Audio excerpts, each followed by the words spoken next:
ago. Now that's creepy. Yeah. Yeah, I All right. saw it and I was like, that's the one. All right, everybody. Welcome to another week of Lord Z's Fantastical Dungeon. I, as always, am your host, Lord Z, or Jacob. I'll go through and do introductions real quick and then get this shipboat flown down the river. Max, you get to go first today. Oh, fun. Hi, I'm Max. I play Indra's Nightclaw, the Dragonborn who's ready to fuck some shit up, along with his trusty shadow, Hamish. All right, Jeremy.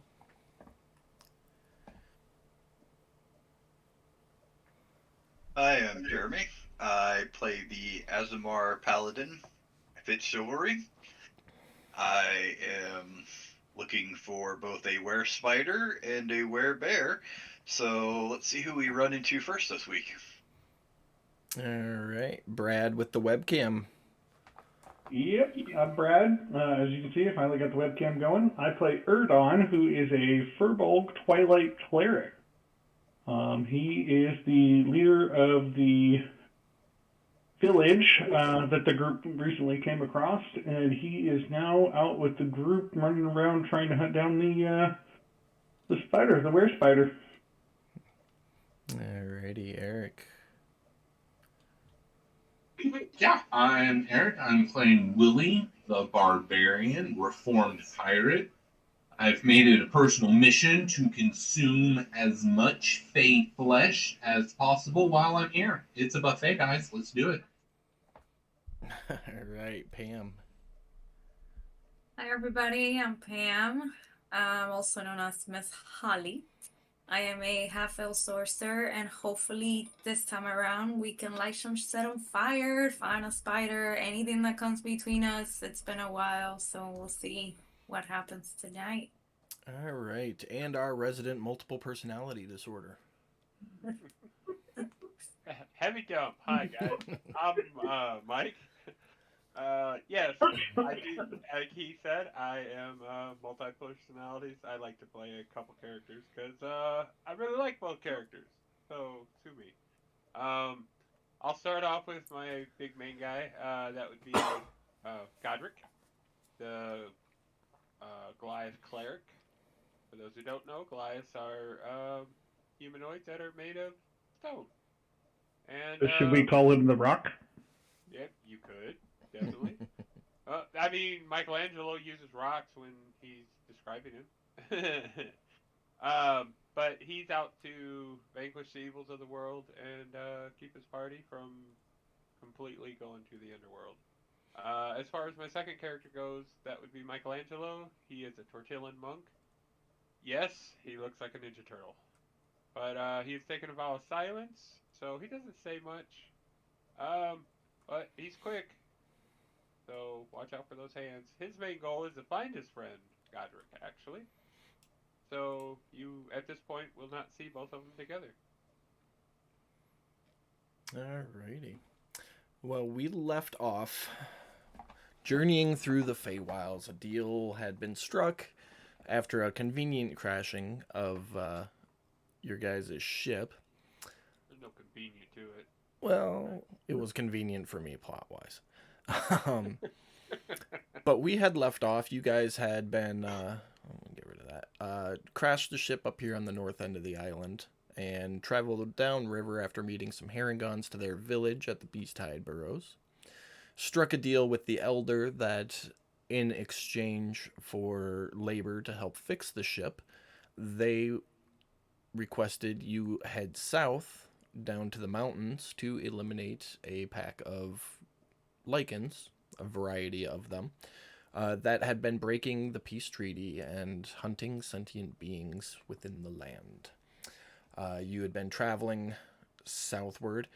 You came upon the abandoned village. That's where you met Erdan and a group of peaceful, treaty upholding lichens who had escaped persecution following a large spiderous were monstrosity bitch just randomly appearing some 6 months ago. And they escaped into the mountains and then are now heading east to find somewhere peaceful to live. maybe bartering a treaty with the elves to gain passage east. Who knows?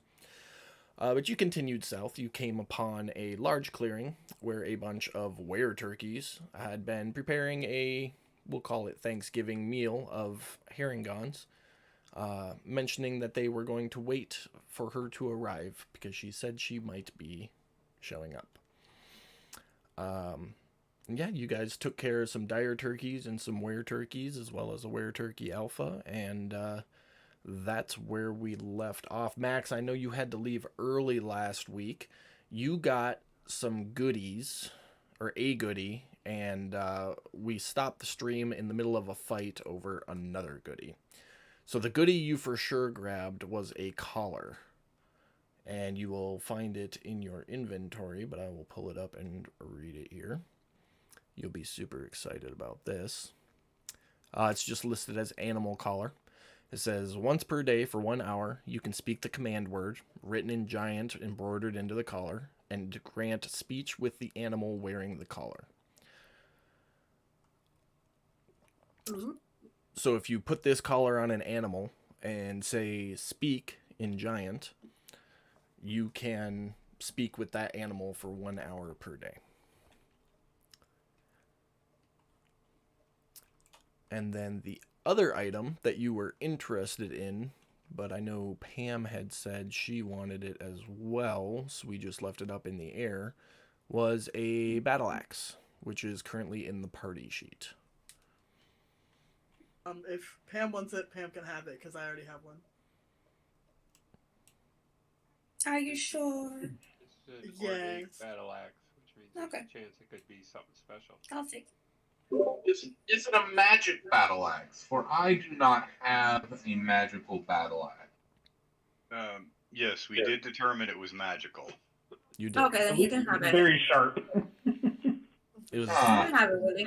extremely sharp, very finely crafted, the blades of which resemble feathers. And it did have some type of magical property to it. You're not sure what, though. Okay. I mean, yeah, I could certainly put it to use if you guys have weapons already. Yeah. Well, whoever wants it, it's in the party sheet. And we'll take it. I remember having it. Oh, it's over here. I already had it. My screen's too big. That's first world problem when you can't see your character sheet because it's on this side of the screen and you're like looking over. Yeah, I have the same issue sometimes. So you guys had done a roasted were-turkey alpha roast. Rotisserie style, if I remember correctly. And that would have brought you up to evening time. I think I gave you guys your long rest already, but that would have put you into the evening. So, Mike, can you take care of that, please? Care what? Chat. But yeah, that would bring you guys up to evening time. Mike, did I have you roll for the long rest last You week? did. Okay, so you're still Godric. The only other thing of note is while you guys slept, Pam, you had the dream, and everybody else had the same dream you've had every night since you got here. Soaring over the treetops, through the mountains, across the swamp, and stopping at the entrance to a hedge grove. What about Erdan? Erdan did start having, I think I mentioned that last week. So this would be the second time you've had that dream now, Brad. Oh, that's right, because he was the one that actually brought it up and asked anybody, does this seem weird? Yeah.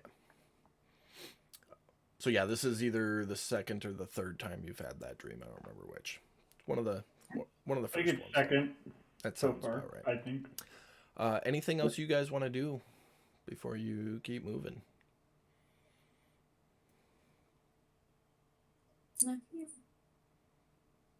No? All right. No, I mean, we've eaten, we've rested. I don't know what else we could possibly want to do. All right. So you guys continue south. You're about a day's walk from the camp, according to Erdan. And last call for alcohol. Anybody want to do anything, say anything before you guys get there and start dealing with the situation as you see fit?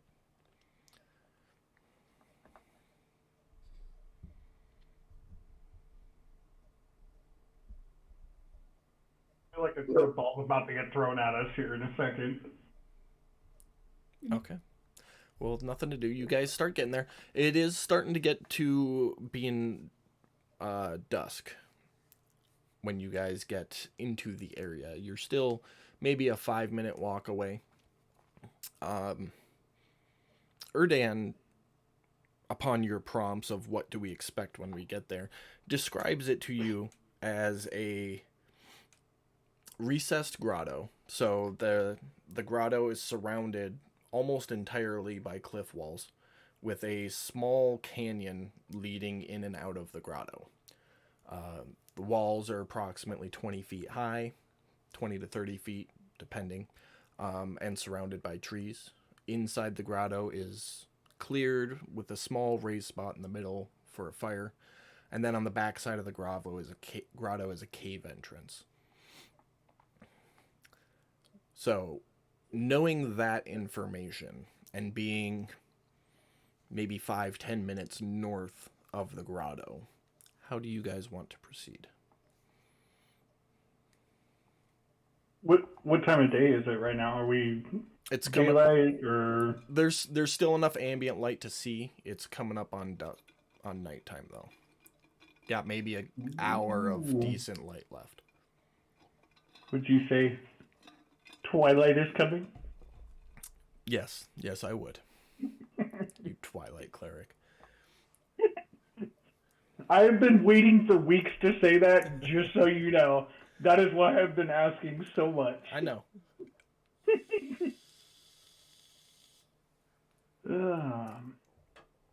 Well, what do you guys want to do? Set up. Ideally, I'd like to dump about 50 gallons of alchemical fire down into there and just kind of kill anything that comes out half dead.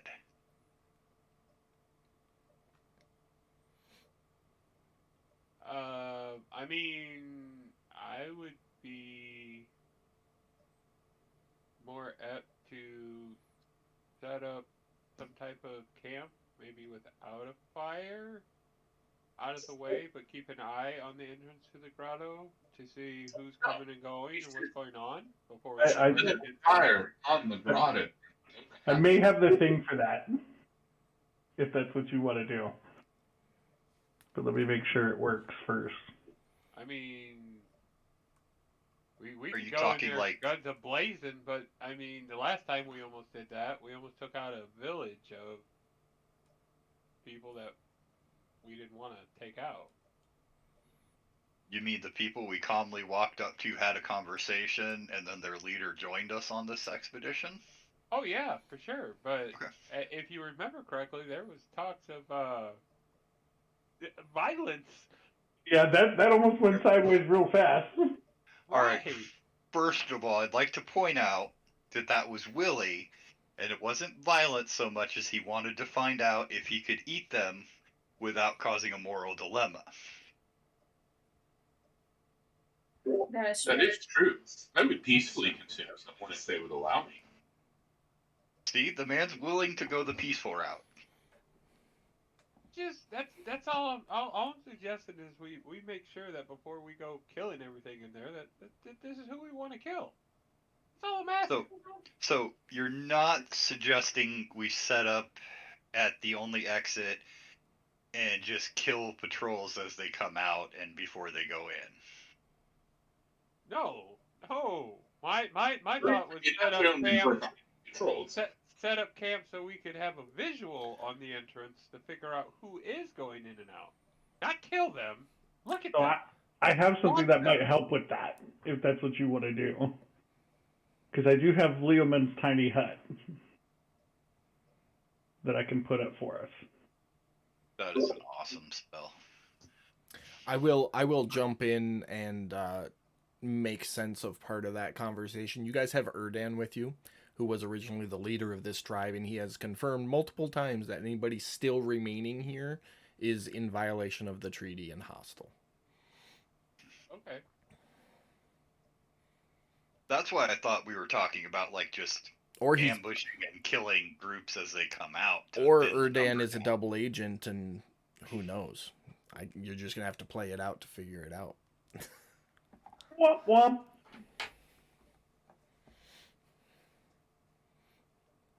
I see Pam over there thinking right now. Yeah.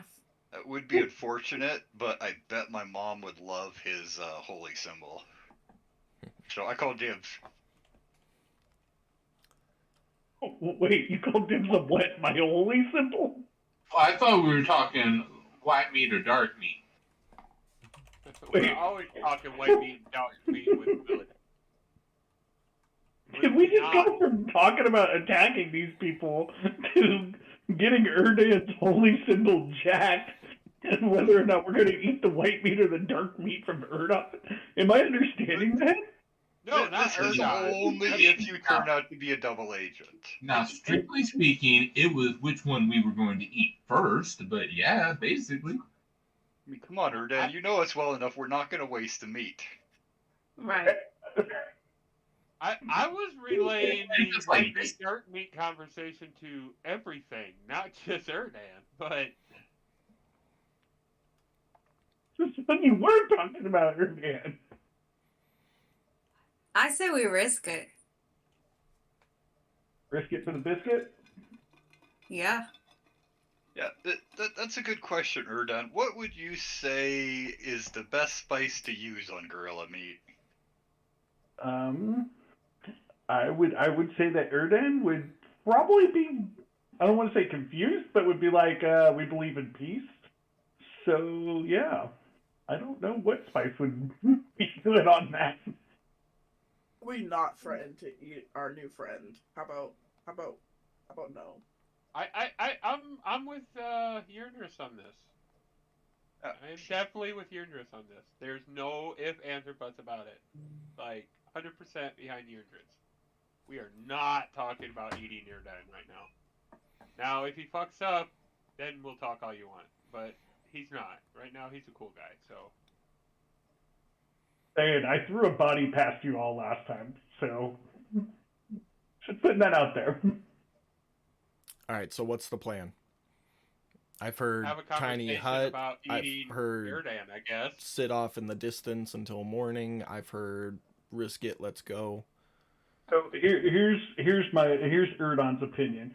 Erdan's opinion is that if we're going to do anything, then we might as well as do it during the hours that are coming up, if that makes sense. Being the Twilight Cleric that he is. And Shenanigans would like to chime in and say, like Finding Nemo. They're friends, not food. Oh my god, yes, Shenanigans for the win. Yes. So, but anyways, going back to what I was saying, Erdan is going to suggest that whatever we do during the next coming hours. Since the cat's kind of out of the bag that he's a Twilight Cleric now, obviously he's going to infer that he does much better when it's, darkness out, I guess you could say. Be more like Bane.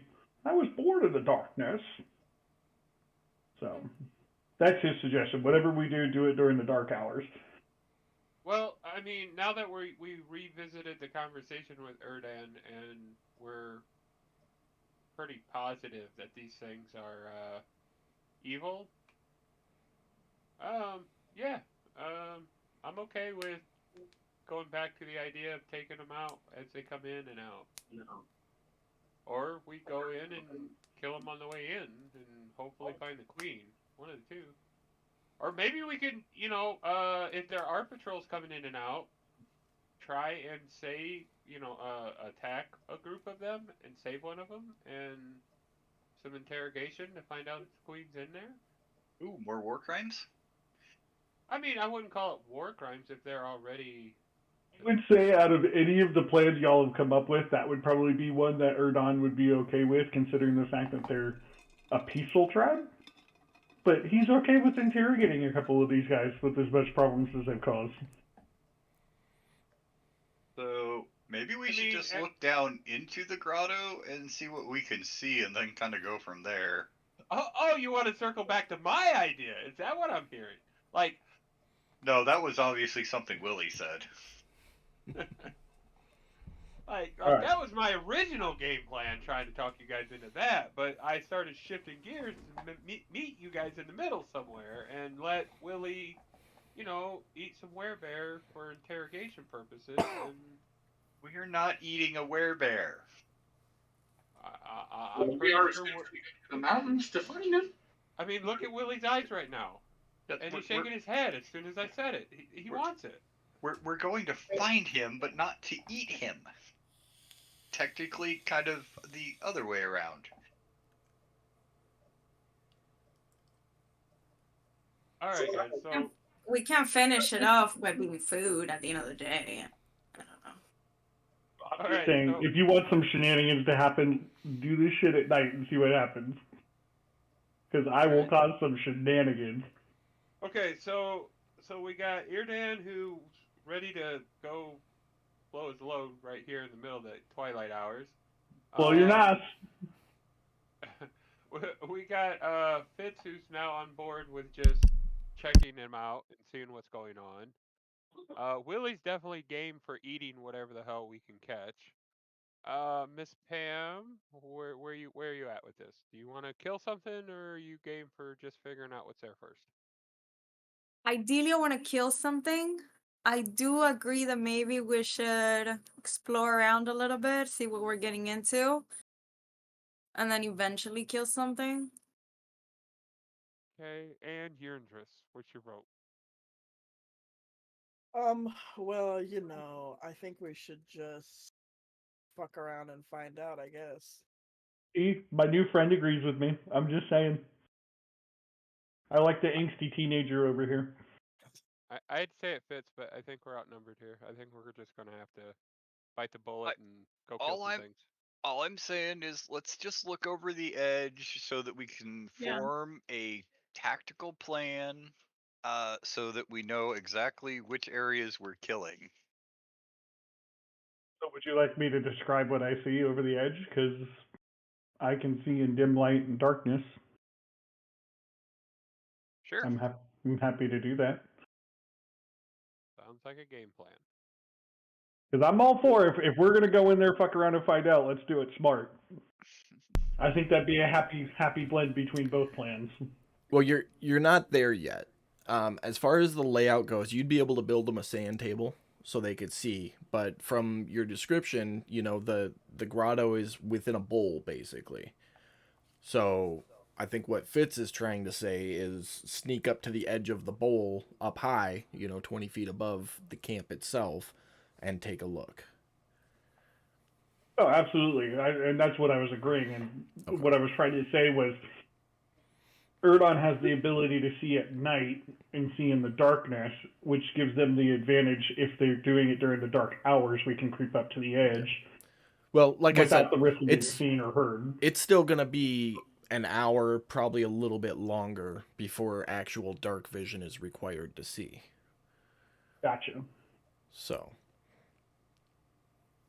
is that what we're doing? What? Reconnaissance? I think so, if everybody else is cool with it. Yeah. Okay. I think that's reasonable. We do a little bit of reconnaissance. It gets dark, and then we can go and fuck around and find out. It's dangerous to take. Who is going to do the reconnaissance? Everybody? Somebody? No. Godric knows better. I'm about as quiet as a bull in a china shop. I know better. I'm not trying to do any kind of reconnaissance, but I definitely don't want to be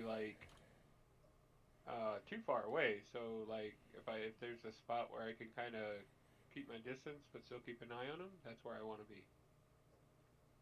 Okay.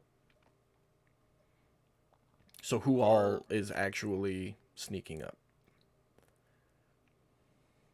I'm assuming you're going to sneak up. Correct me if I'm Okay. wrong. I think I have.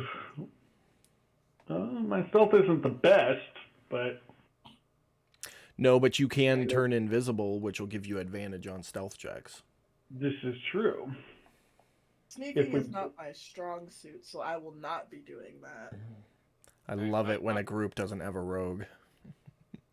If only we had a druid with Pass Without Trace. Well, let me see here. I could, in theory, I wanted to kind of hold off, but that's not so. A level 2. Correct me if I'm wrong before I make this decision. A level 2 spell can be cast at a higher level. Correct. Correct. If needed, it just can't be cast at a lower level. Correct. Okay. Well, plenty of spots. I can burn an invisibility slot if y'all want. Okay. And you don't carry anything that makes noise, like plate armor, like I got, right? I have chainmail on me. Does that give you negatives to checks? I looked at my yes, he has disadvantage on stealth checks. So in theory, I could give myself invisibility, and they would cancel each other out. Correct. You could also take your armor off to get rid of the disadvantage if you wanted. True. Yeah. How about Willie? Willie, do you make a bunch of noise when you walk around? I don't know. Maybe. I can go if you want. Usually just out of his mouth hole. Yeah. How about Miss Pam? Do you got any spells in your repertoire for invisibility or quietness or viewing long distances, maybe? The only thing I can think of is So, Brad, message. with your invisibility spell, at level 2, it lets you turn one person invisible. For every level of upcast, you get to turn one additional person invisible. So if you were to cast that at 5th level, you'd get to do 1, 2, 3. You could turn 4 people invisible. And then you can use your hidden step to turn yourself invisible. Yep. Yeah, but I don't think. Yeah. I don't think he needs to go that high because I don't think me and Fitz are gonna go. Nope, I was just breaking down theory for him. Was all. Yeah. No, I'm tracking on that. I didn't want to go necessarily that high because that's going to limit our capabilities. Yeah. Later, Right. because again, we could sleep. I can give us a safe spot to sleep. That's not a problem. I'm just letting everybody know that if you really want to use Erdon to his full capabilities, it's better to do it at twilight or nighttime. Well, Fitz has Mr. Fluffy Butt. He can move pretty fast if needed. So I think it'd be better if me and Fitz hold off. But if you want to use the invisibility on the other 3, what kind of were creatures are there in this camp? I mean, are we talking like the nocturnal style, the daytime style? Well, we're still trying to figure out how to get in to find out. Let me see here. Hold on, because I thought I had something. The answer to that is yes, Brad. Yeah. We'll go with that. Yes. Some of all of them? I would say it's probably a mix. I don't know that it's all of them, but it's definitely a mix of them for sure. It was an all-encompassing tribe of anybody who wanted help fighting the animalistic side of the curse.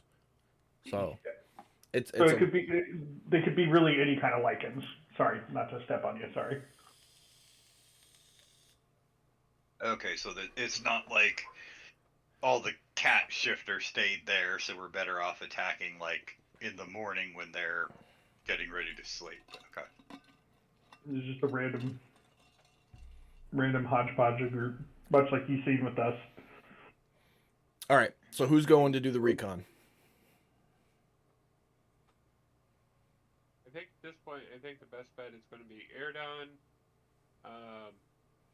Who's got the best perception?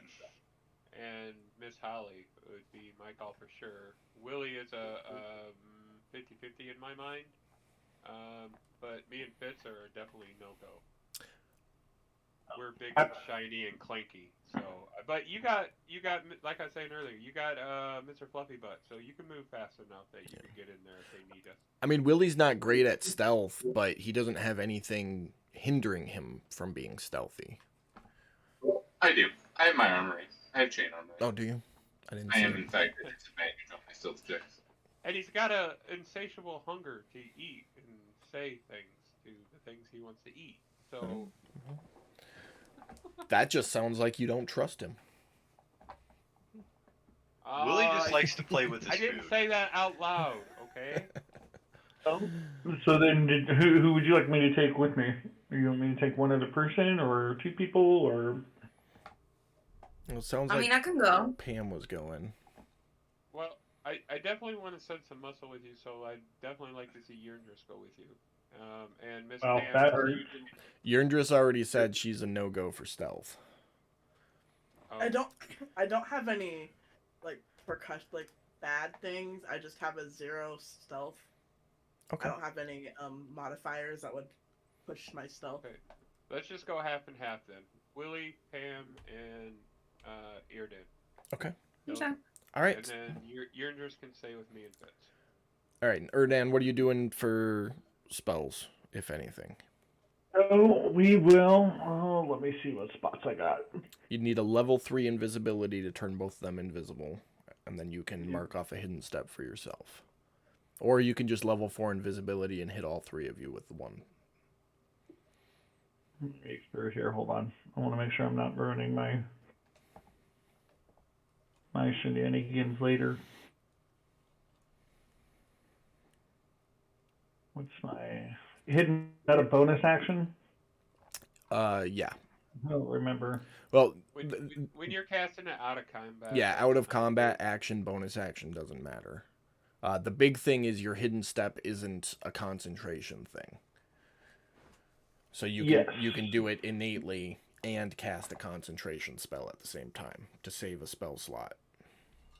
Okay. Yep. I kind of like that idea. So let's cast invisibility. So Erdon's going to. Who's going? Willie and Pam? Mm-hmm. So Erdon's going to motion for Pam and Willie to come closer to him. So they do his thing and cast invisibility. Oh, where's it at? Invisibility at level 3, did we say? Yeah, you'd need level 3 to get both of them. All right, so I'll cast that at level 3. To get both of them, mark that off, and then I will use hidden step on myself. All right.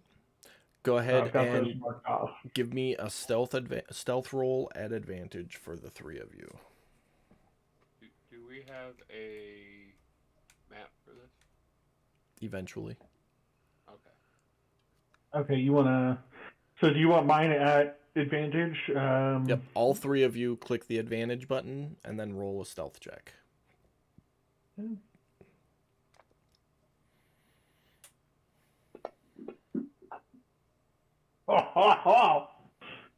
Yes!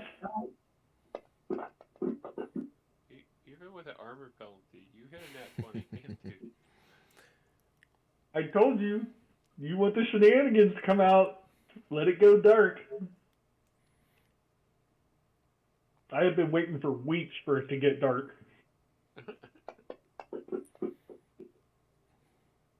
All right. You guys start progressing through the woods. Pam and Willie, I need just a straight survival check from the 2 of you.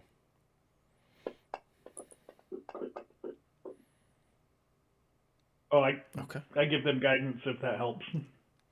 They don't need it. They were good. Okay. The survival check was because you guys knew the general direction to go, but you're all invisible, so you weren't able to follow Erdan. But you were able to pick up his footprints and follow along well enough. So that's good there. So you guys all progress through the woods stealthily.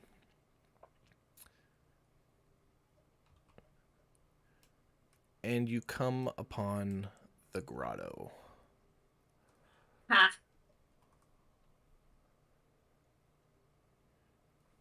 What? Do we see everything? Yeah, you see everything here. I look at Willie and I'm like, look, there's the bitch. We found her. You shouldn't be able to see the tokens yet. I see Oh, well, everything. you just snitched it. You got him on the combat tracker. I Yeah, see we- everything. Okay, well now you do. But yes, you see everything. You guys get right up to the edge. You find some bushes to tuck behind. You guys are invisible, the three of you. And you can see a number of lycanthropes down in the grotto. Couple of were-rats, couple of werewolves, couple of were-boars, couple of were-tigers. Of note, your guys' favorite person ever is the were-spider bitch that Pam banished from the astral sea, as well as one singular werebear currently tearing into a dead herringon. Or you assume he's dead. He's pretty much ripped in half at this point. But this is what you can see. This is in the grotto, right? This isn't the cave itself.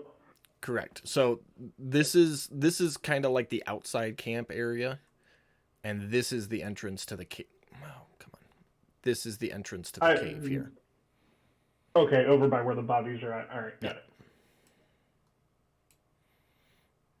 Well, do we notice any weapons or anything out of the ordinary? Anything special? Standard armaments.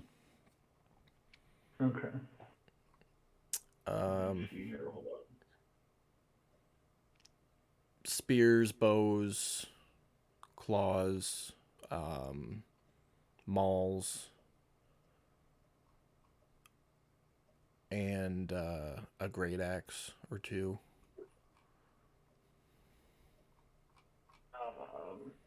Any other were spiders or anything like that around? Nope. What you see is what you got right now. Well, Erdan, you would recall from, being a part of this tribe and knowing who was in the tribe. The werebear was not there when you left, and if your math is right, you're missing maybe 10 members.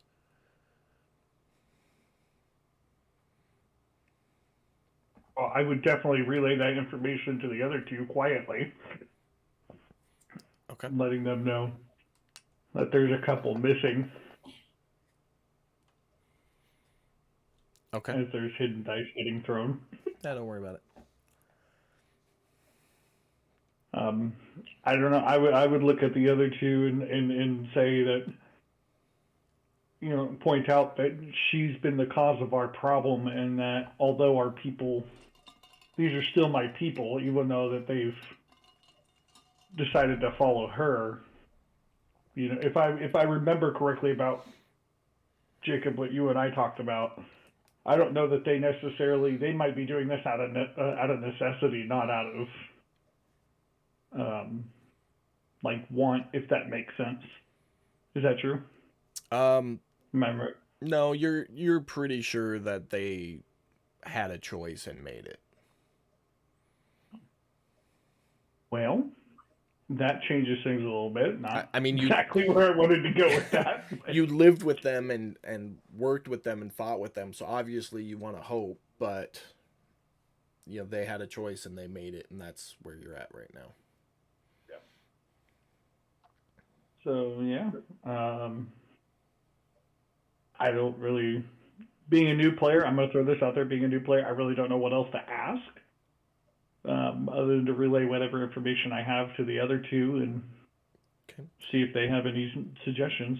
So what you do in that place is you turn to the group and you say, out of character, what question should I be asking right now? Because I'm new. Okay. I was already ready to chime in. We do a lot of that here, so it's all Gotcha. good. Okay. As Mhm. more of a veteran player, I can tell you your idea is that it's as simple as it sounds. You're there to gather information. So you've already asked the questions: what type of weapons do they have? How many of the different things do they have? The other things you're looking for are: do they look aggressive? Does it look like they're getting ready to go out? Does it look like they're getting ready to go to sleep? Um, is if there's a leader, is the leader putting out any kind of commands? Can you hear what she's saying if that's what she's doing? You're just trying to gather up basically as much information as you can that will come in handy for when we get into combat. Because you've already clarified that we're looking at what, like 10 and 10, 15 or so. Yeah, something like You've that. already clarified that they're basic weapons, claws. Doesn't look like anybody's like a grand champion with some flaming sword. um, so I mean, just gather information as much as you can, and then um, try and keep your profile low so that they don't know you're there. Come back, give us the information, and we'll proceed from there. Brad, being ex-military, this will fit perfectly. What questions would you ask when an op board comes down the chain?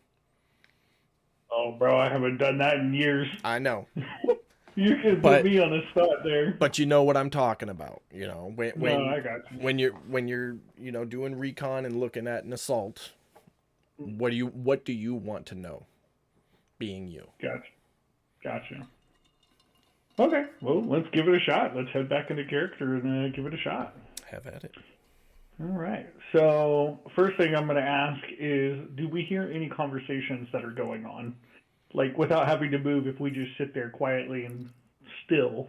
Make a perception check. Sweet. All three of you can. And I give guidance? You can give guidance to one person. Does anybody have a negative on their perception?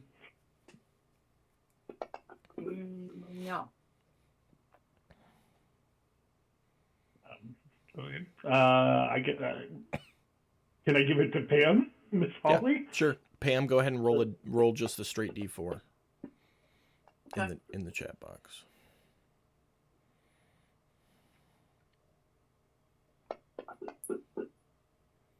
All right. You guys can pick up general conversations. Nothing in particular about any plans or anything, like any assault plans, like, hey, we're going to go attack, nothing like that. It's routine conversation, and man, this was a great choice. These herringons taste a lot better than the shit we were eating before and things like that. You do notice of the conversations that the were-spider doesn't talk to them. She's kind of sitting in the corner, picking through bodies. I know it's skeletons, but those are a bunch of bodies in various stages of decomposition.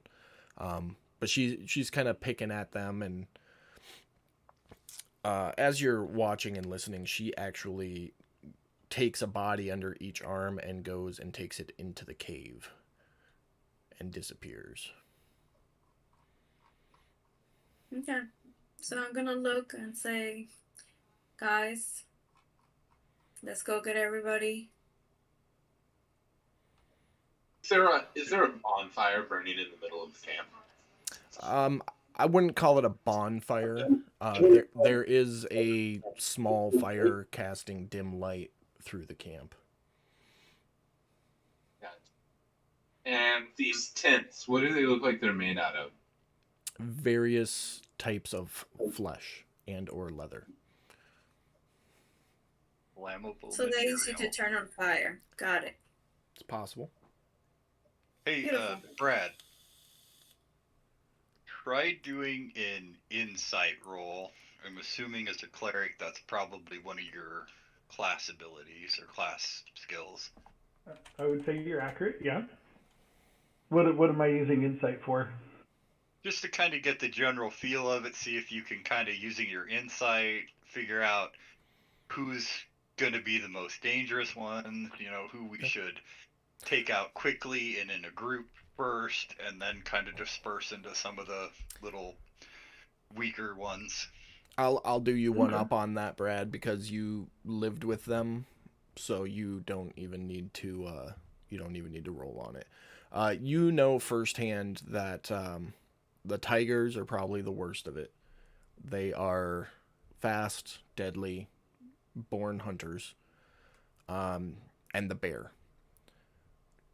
Particularly because, I mean, everybody's heard the stories about the bear leading up to this point. It's feral. It is wild. It has been living in the mountains on its own, and you're surprised to even see it here not ripping something's head off. But the tigers are definitely the worst of it. The rats are the easiest of it. And everything else just kind of falls in the middle. Okay. I definitely would let the others know about it. The only question that I had was, I know you said that we didn't see the were spider talking or interacting specifically with them, but did we see any of them, not necessarily being a leader, but obviously ones that are like organizing things, I guess? Nope. They're all just doing various routine, mundane shit. Eating food, cleaning their weapons. Day-to-day life kind of stuff. Nothing in particular. Nobody's shouting orders. Nobody's telling anybody to do anything. They're all kind of keeping to themselves and doing their own thing. And then last question, do we notice any other herringons in the... Other than the pile of bodies in the corner, no. Okay. And do we hear any sounds or anything like that coming from the cave? I don't know if we're close enough or not for that. No, you don't hear anything coming out of there. Okay. And it looks like... Are any of them traveling out of the camp, or are they like... No, they're all...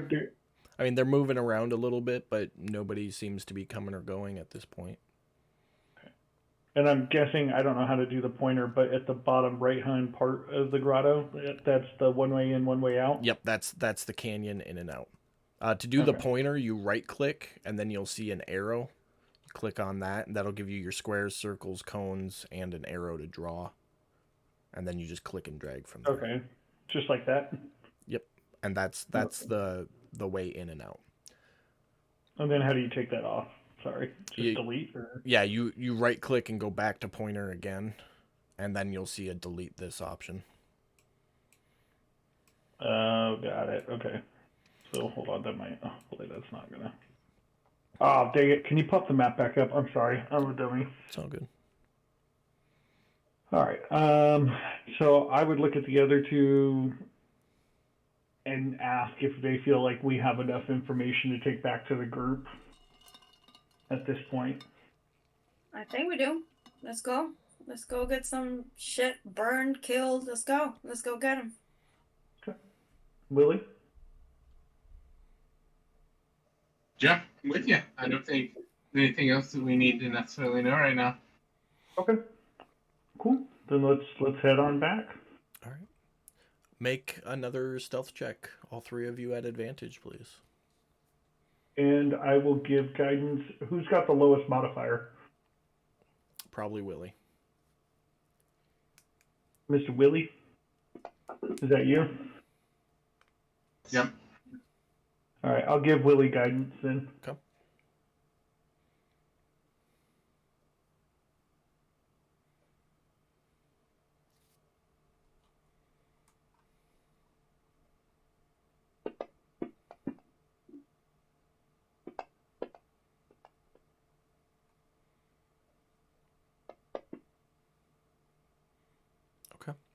You guys make it back to the rest of the group, no issues.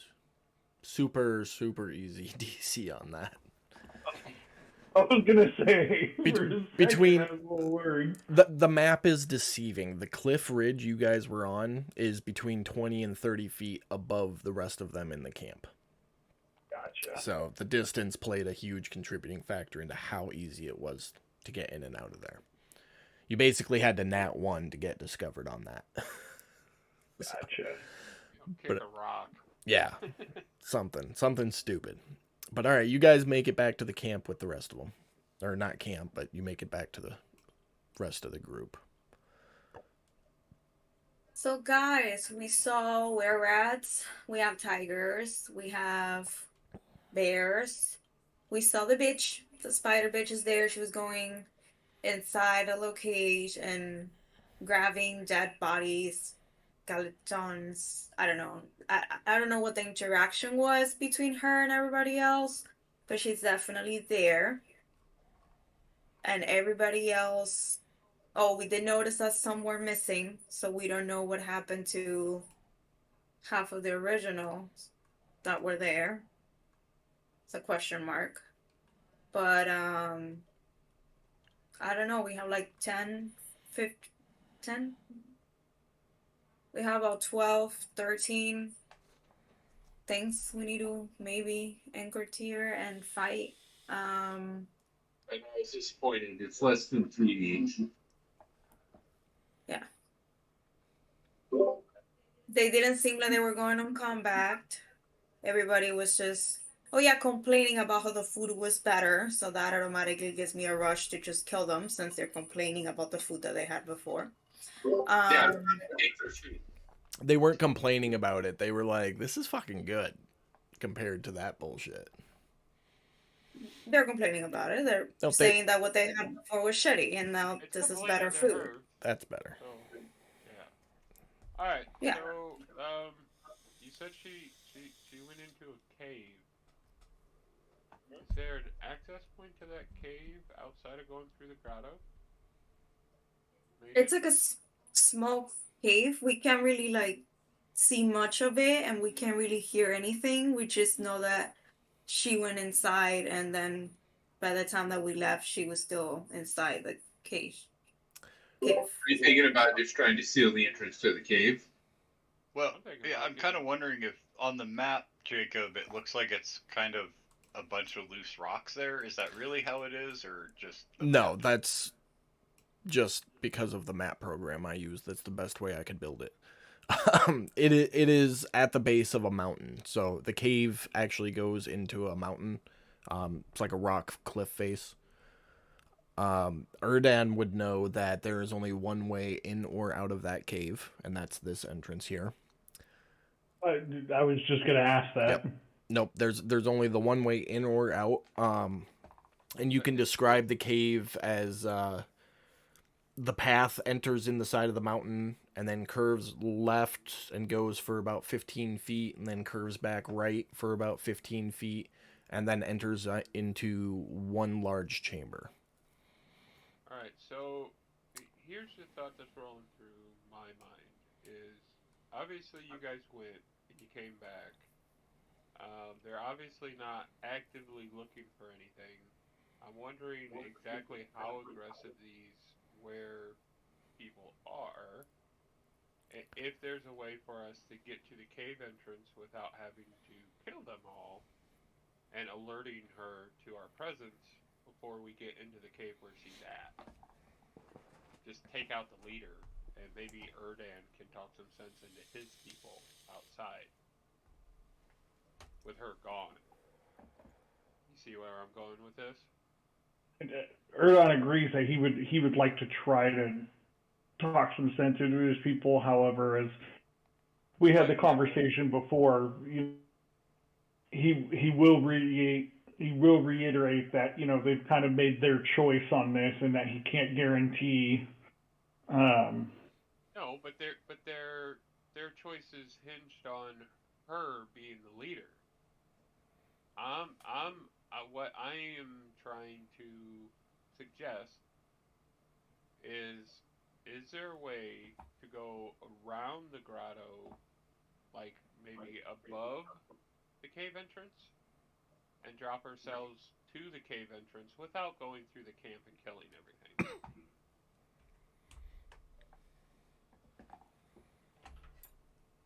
You you? I'm gonna rely on. Sorry, I had to send a private message real quick. Okay. I'm gonna rely on the DM here. As far as I'm concerned, or from what I know, my knowledge of it is it's just mountainous terrain that's there. There's nothing special other than it's just a natural cave. It's a singular cave, not a cave system. So there's only the one way in or out of it.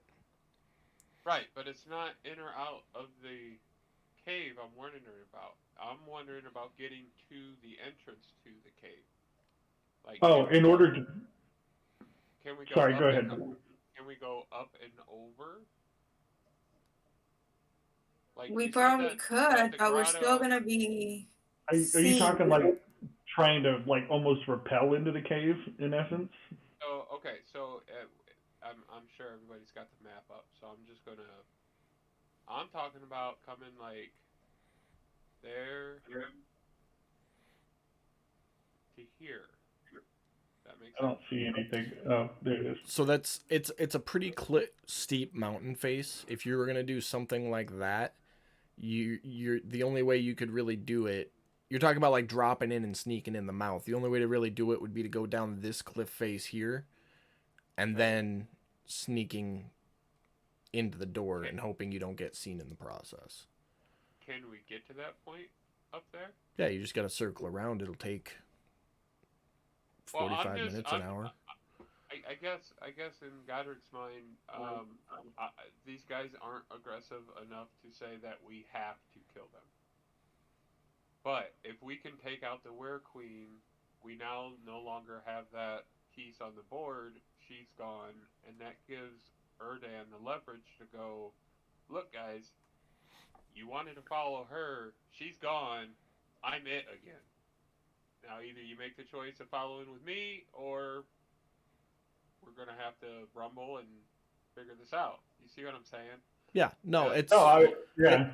it's definitely an option. It'll take about an hour to circle around to that side of the rock face. I mean, or you could, excuse me, you could even try going in this way, which wouldn't take the hour to circle around.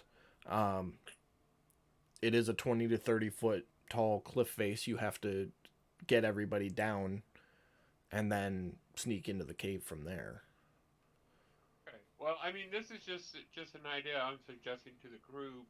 I mean, if the group would rather just go through and kill them all on the way through, but problem is we're killing Erdan's people. That I understand they've made their choice, but their choice was based on this big were spider leading them to salvation or whatever it is she's leading them to.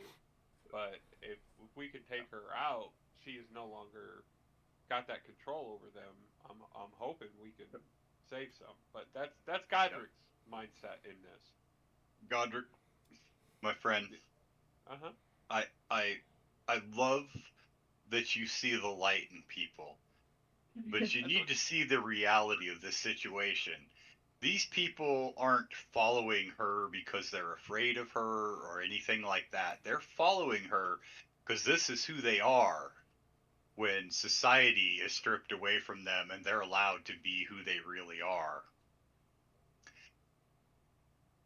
These aren't good people. These are people who, as soon as they were given the chance to become wild beasts and just eat and destroy everything they want to, they immediately took it. Not a one of these people's like, gosh, I'm such a nice person, but, everyone around me is eating other people. I probably better too.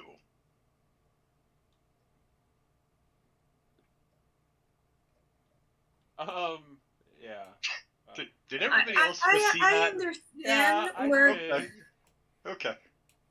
I get both points. Like, it would be great if there was a way to sneak in through this little cagey looking thing and then go into the cave, find the spider, kill her, she's gone out of the picture, and then we can talk to the rest of the guys here. But I don't see that really happening without getting attacked in the way. Like, it's kind of difficult by what we saw, unless everybody's asleep and we're able to, I don't know, just grab one for investigation or just grab whoever is in charge other than the spider, because we know that there's not going to be any conversation with her whatsoever.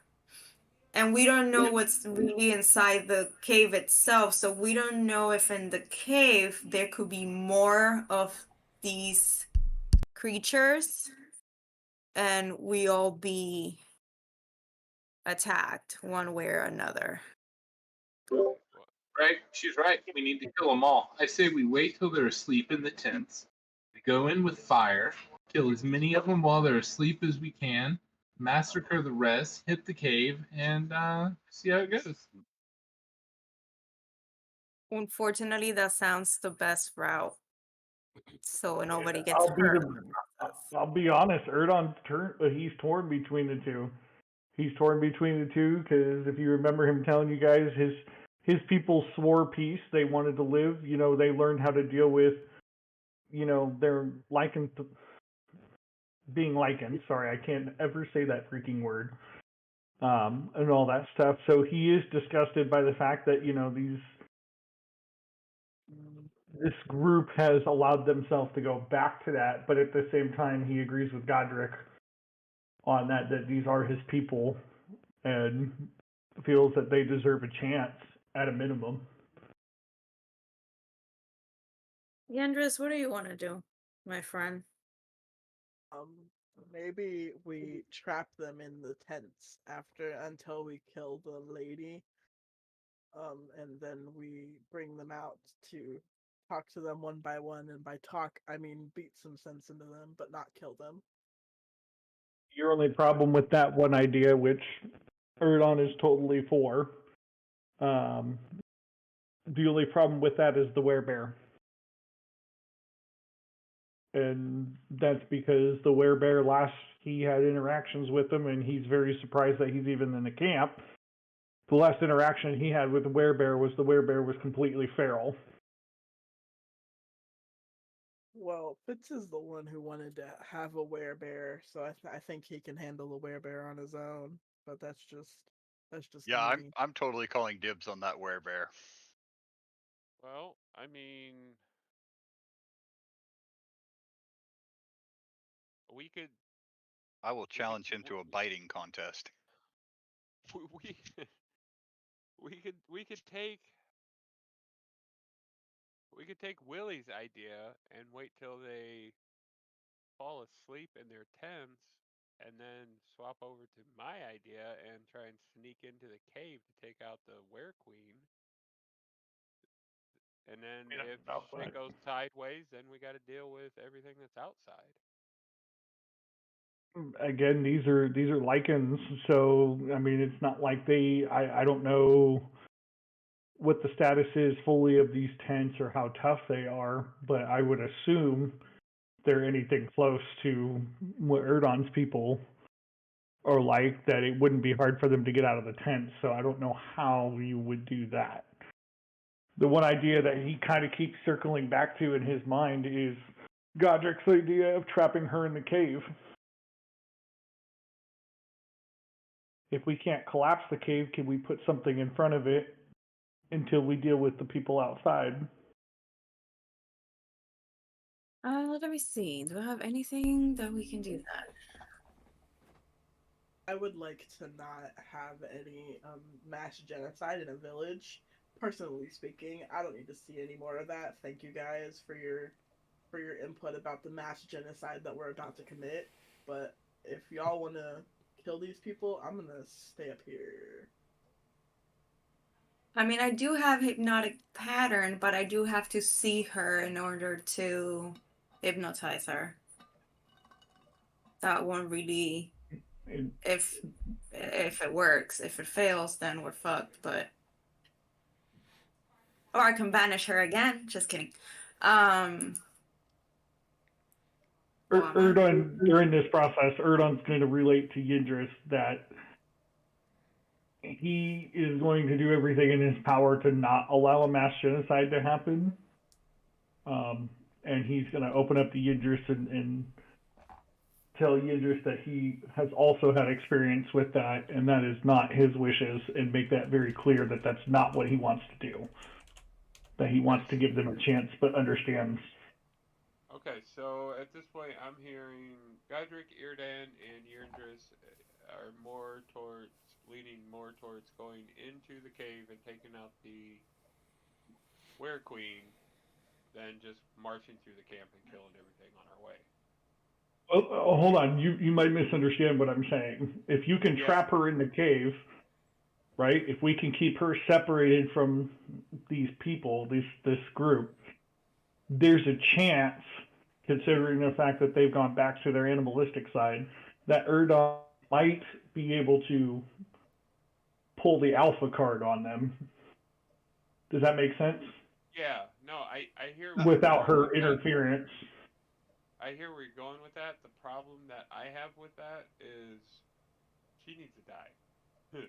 Well, we can Oh, kill her. no, Erdon's not disagreeing with that. It's more of he's more concerned of what we're going to do to deal with his people first. So, If that makes sense. She's got to go. He's already come to terms with that his group could not live in peace with her being around, and he's also not going to allow what happened to his group to happen to anybody else. With If our that makes past sense.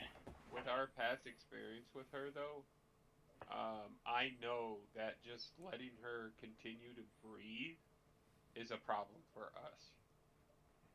Right, and we're gonna kill her. Every Yeah. plan we have ends with her rotting corpse soaking in the sun. That's not even a question. The Or question we is, eating her. We haven't decided what we're gonna do, but yeah, I'm not sure what Willie can do to make that edible, but we'll give it a try.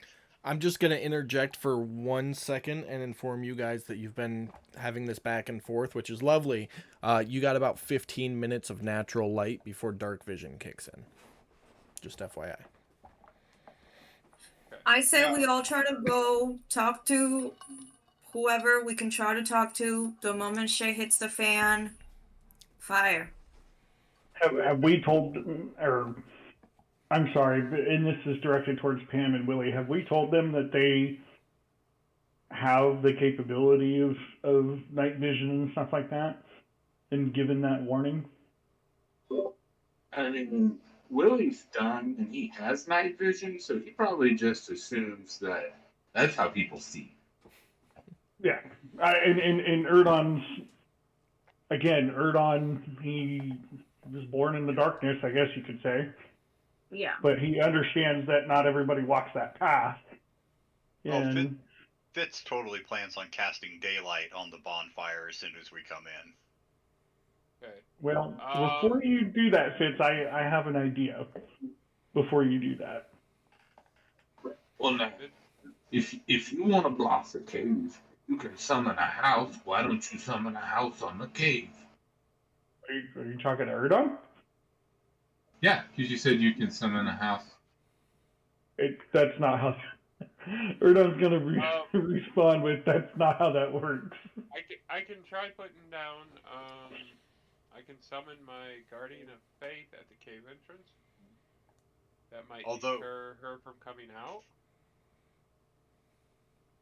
Although, So technically, DM, wouldn't it be possible to put the hut in front of the opening with the opening facing towards us?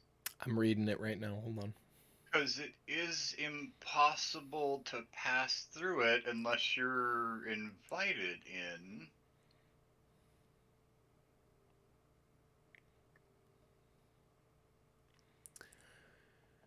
The other idea is, did you guys notice any large boulders or anything near that we could, like, drop down there to block it? Not that we noticed. You'd have to collapse the cliffside to block it in. But yeah, reading through Lehman's tiny hut, all other creatures and objects are barred from passing through it. Spells and magical effects can't extend through the dome or be cast through it. So you could, in theory, put the hut up right in front of the door, and it's a small enough entryway it would block it. So that is exactly how that spell could work. Look at Willie being a genius. Okay, Hey, so Erdon's all for the teamwork. Like, Scratches his head. he's actually really excited because this reminds him of his village. So he's really excited to see all this. okay, so we got a house at the cave entrance to keep the Were Queen preoccupied. Miss Holly, I heard you mention hypnotic pattern. Can you cast that on the werebear when we get in there? I can try. Yeah. I mean, as long Because as it if succeeds. he's feral, then we need to contain him some way, shape, or form. If anybody Yeah. has a sleep or some other more permanent means, then great. If not, I think hypnotic pattern could keep him busy for a little bit. And that gives. Okay. I have sleep. The problem with that is, hypnotic pattern. That's you've got to be pretty wise to save from that, right? AKA, that's a wisdom save, isn't it? Mm-hmm. And werebears are known for a few things. One of them is a high wisdom, a high strength, and being one of the only lawful good lycanthropes. Okay. Well then, Erdan just mentioned sleep. Would he be able to cast sleep and that house? I mean, the house. What's the casting range on the hut? 10-foot radius hemisphere. So he would have to literally be standing at that cave entrance. So now we're back to sneaking into the camp right in front of the And cave. the spell ends if you leave its area, so he would have to stay inside the tent for the duration. Well, now technically, he doesn't have to sneak in. He has to get to the door before she gets. That's not necessarily sneaking. Okay, Rudam. Wait, do I have to stay in it, or does somebody have to stay in it? You have to stay in it. The second you leave the tent or the hut, spell's gone. Okay. And so it does specifically say you cannot cast any magic or push any objects out of the hut either. Okay. People can come and go, but you can't, you wouldn't be able to attack or cast any spells from within it. You'd basically just be standing there blocking the entryway while everybody else deals with the lichens. Okay, so then let's rearrange the steps. Let's get up to the cliffside. What's the distance on sleep? I think was 90 feet. Okay, if he's within 90 feet of the cliff, put him to sleep. We get you drop down in there and over there, drop your house, and you can arrange it so that the door is facing outwards, like it was suggested earlier, and you can address the people from the doorway of the hut. So the hut will keep her busy, and you can still address the people, and we have the. So I agree. However, if you go with the idea of being the alpha, that would mean that Erdon might have to change. Because he might have to establish dominance with this group. Can he change while he's in his hut? I can't leave it, though. That's the issue.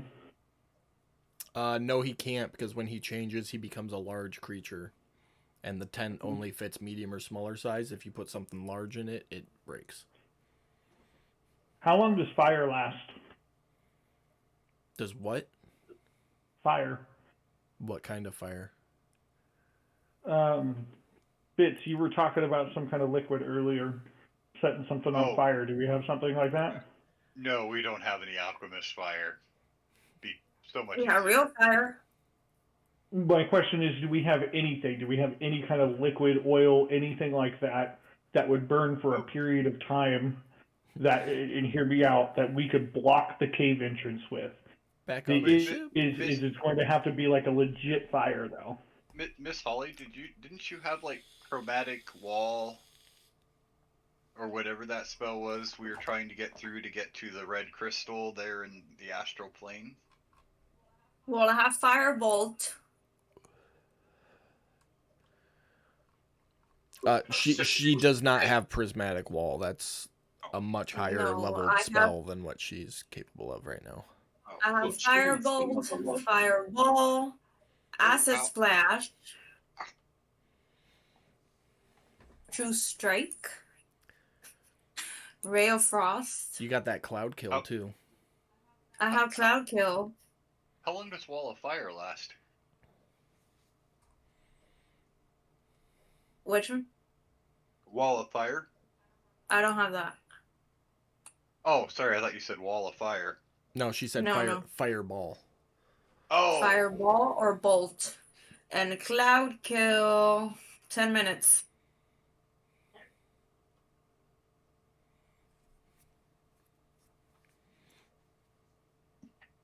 All right. I've heard a lot of good ideas. What are we doing? Well, I think we should Ow. banish her again, and that'll give us 10 rounds to convince them before she comes back. all right, Erden. How likely would it be to? Is there any way I could challenge that werebear to single combat, or? And would they respect that, or just be like, "Oh, cool, this tin can's gonna walk in here and we're gonna eat all the tuna out of the inside"? Well, I'll give you my input, and hopefully the DM will help me guide through this a little bit. The last he knows about the werebear is feral. So, in theory, from what I'm guessing would happen is it's relying more. At least the last time he saw it was relying more on its animalistic side, right? So the idea behind that is how do most predatory animals respond? They mostly respond to the alpha, right? So if you had some way, in theory, that you could establish your dominance over it off the bat, it's possible, but it's also feral. So Okay, how likely? Let's just assume that the the spider's in the cave. It's wrapping some bodies up in webs so it can drink them later. There has got to be like a beta in that group. The kind of like when the alpha's gone, the beta kind of takes charge. And I'm assuming it's got to be we didn't see any sign of that. I would wager the closest thing to a beta would probably be that werebear. Well, either the werebear or the tigers. Yeah, that's all I could tell you. That's all we know is that from Erdon's knowledge is the ones you're going to have the hardest time with, if they choose to fight, are going to be the tigers and the bear. Well, that's why I want to put this bear to sleep, but because he's feral. But if we, I mean, if anything, maybe negotiate with the were-tigers that if we can take out the queen, they can go back to following you. We could try. Dominant. We could try, but we make noise, and she's gonna. Granted, we're not at the area anymore. Last we saw her, she was at the cave, so there's no telling where she's at now. Yeah, well, we're burning daylight discussing this, so we need to get moving. Okay. All right. Here's the only thing I can think of. I have that potion of storm giant strength. That for 1 hour will put my strength to 29. Godlike strength. So I don't know. Would it somehow work to walk in there carrying a big ass boulder, throw it in front of her cave, and then stand behind Erdan to give him some like, oh look, that big motherfucker that moves mountains. He's standing behind him. Let's shut up and listen for a minute. No. Well, there goes the DM. That's a no. They wouldn't be impressed by that. They used to When we were volunteer. Oh, It's animalistic. You have to challenge to a fight and win to gain the respect of others. Alright, I'm still it's either. And Long story short, in it- order to establish your dominance, I think what's going to need to happen is you're going to need to either beat it in a fight, or you're going to have to let Erdon do his thing and try to establish as an alpha. So Fitz, correct me if I'm wrong, but you're trying to fight the werebear. You're just trying to get it to a point where you're not surrounded by 15 lycans at the same time, correct? Yes. Okay. Yeah, that's why I was wondering if there's any way. 'Cause There's I didn't know if like a duel was a thing in there. There was before the spider bit showed up. That was 6 months ago. And while Erdan recognizes these monsters, as they're so called, he knows of them. He doesn't recognize them anymore. Like, they have become something completely different than the creatures that he used to live with. So he has no idea if they will uphold the tribal laws that they had prior, because they've given no indication that they're following those laws anymore. That also being said, the bear was not part of the tribe, so he gives zero shits about any tribal laws that ever existed. so that to me circles back around to my idea of we need to kill the were queen to assert dominance over the rest of the group. Okay.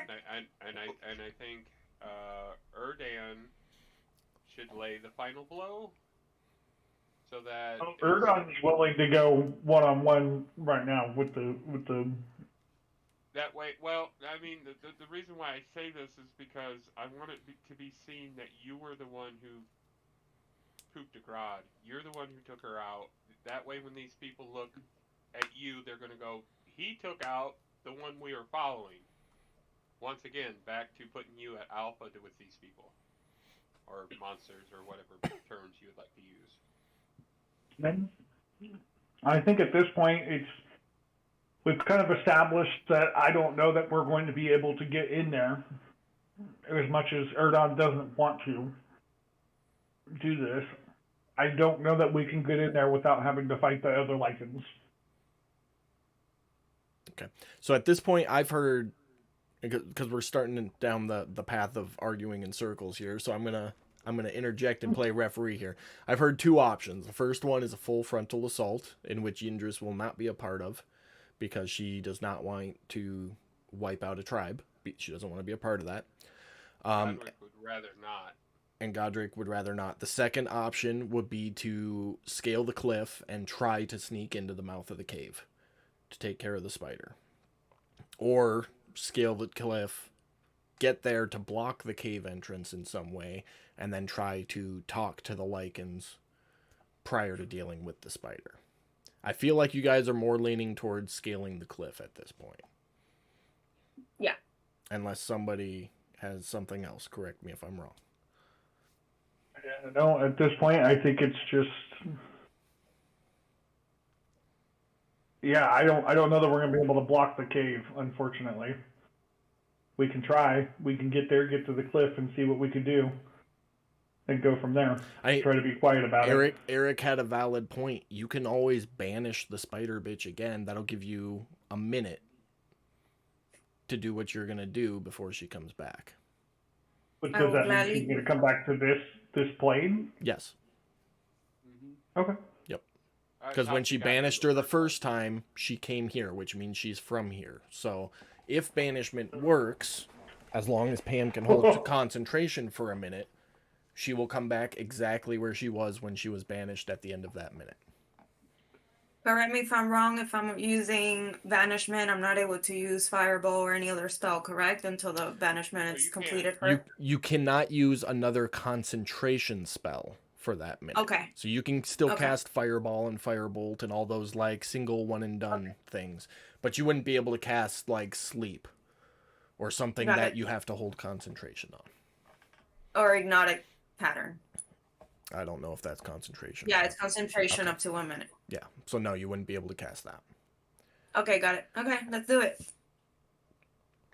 All right. So scaling the cliff it All right. is. Good. Is there like any sort of steps or anything down? Because I'm just wondering how Mr. Fluffy Butt's gonna do it. The only way to walk in would be to go through the ravine.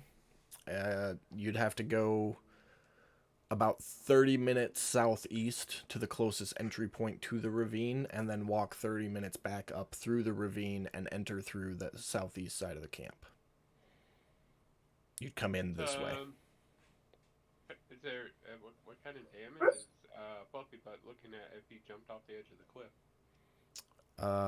I don't remember fall damage off the top of my head. Give me a second. I will tell you. 1d6 per 10-foot drop. Yeah, so he'd be looking at 2d6 damage on that. Which isn't terrible, but that would definitely take care of any sort of stealth. If we have rope, can't we just rappel down the side of the cliff? Well, that was my intentions for us, but Fluffy Sir Butt, Fluffy I don't Butt's a know. unicorn, so Yeah, and I mean, I'm hoping that Hamish is bonded and well enough with you that you could put him in your backpack, strap him to your chest. Hamish being the size of a slightly largish dog, a good survival roll, you could rig up some kind of harness for him. Yeah. Can we just tie them to like a little tree or something and leave them there for a little bit? You could So do that. that's No, the I'm not area's gonna like, hurt myself. so the area's like clear and they're not in danger, and then You could. You know, and also, Yeah. if it's gonna be dark in 15 minutes, he's not gonna have a problem because he'll just stay in the shadow and hide away from everybody. Yeah, it's already dark at this point. Oh, then he's not gonna be seen. Yeah. Regardless. He's got the The motion. shenanigans. protecting the little ones and Sir Fluffy Butt, if he has to stay there with Hamish too, you know, in a little corner till they, at least we banish the bitch, and then we can figure it out how we bring him. Okay, Protecting a little I think fur I animal. got an add-on for this plan. Distraction. Can we distract them towards the entrance to the grotto while we're climbing down the backside of the grotto? Like you were talking about daylight on the bonfire? Yeah. Do you think that might draw their attention? If we cast, like, daylight on something. Or You do it outside of that little, like, going off of what you're saying, Mike. If you funnel them into that, that's a choke point right there. Well, I'm just thinking about getting them away from the backside where we want to climb down near the cave entrance. No, absolutely. That's what I'm getting at. Is if you could funnel them through that choke point, you can do one of two things. We can either, we have to, and it's a choke point, or you can seal that choke point there and basically seal us into the grotto. Excuse me, seal us into the grotto So, without like, any issue. Are you talking like where I just marked, like that little rock there? If I cast daylight on that, As long as you're within range of the spell, I'd allow that. Hey, chat, what do you think? Everybody watching at home, what do you think they should do? Let me know in the chat. I'm just thinking if we could put something like here, just to go, hey, come over here and look at me, and get these things to come out of the camp, away from the backside of the camp. Let me rephrase that. Run away and cry is the number one answer. I right don't now. have it. Number one and cry. Does anybody have thaumaturgy at all? No. Mm-mm. I didn't take it as a. The as a only candidate. person who might is off camera. Let me look. You haven't. Yep, Willie does.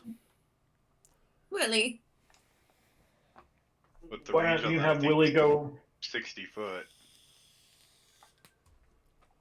Yeah, it's 60 foot. Yeah, but that's- Willie goes. That's the biggest issue with your plan, is you're looking at causing a distraction 110 feet away from where y'all are gonna be roughly. So they'd have to do it.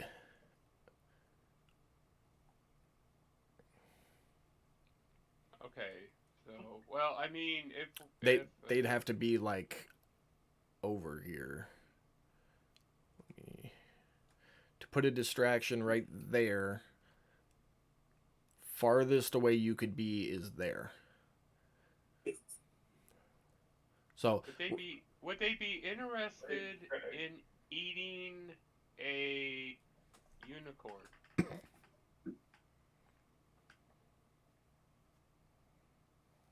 I'm gonna pretend you didn't just say that. What? No. Hear me out. Hear me out. Hear me out. We put daylight on Sir Fluffybutt's horn at the and have him run to the entrance to get their attention. And when they get moving towards Mr. Fluffybutt, he runs away. So they chase him. I'm just saying. And that will get them away from the backside of the camp. We can get down. You could dismiss Sir Fluffybutt and bring him back. I'm not talking about sacrificing him because you kind of are. Him, but it would get their attention. I'm just. It's the first plan we've come up with where nobody has to actually die. Oh, shenanigans! She's in here. Look. No, make him dance in light and run away. See, a dancing unicorn with a shiny light on his horn. That would get their attention. You can't tell me it wouldn't. I say that me and Fitz go in with the unicorn. We just walk in. We make the distraction. You guys go for the cliff. And we won't kill anybody until you're done. Splitting the party. I'm in. Let's do it. I mean, splitting the party has never worked well before. If they have a death wish, they have their own death wish. Well, let me ask this.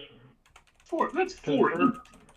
Erdon's actually taken a liking to Yindris. He has a lot of respect for Yindris.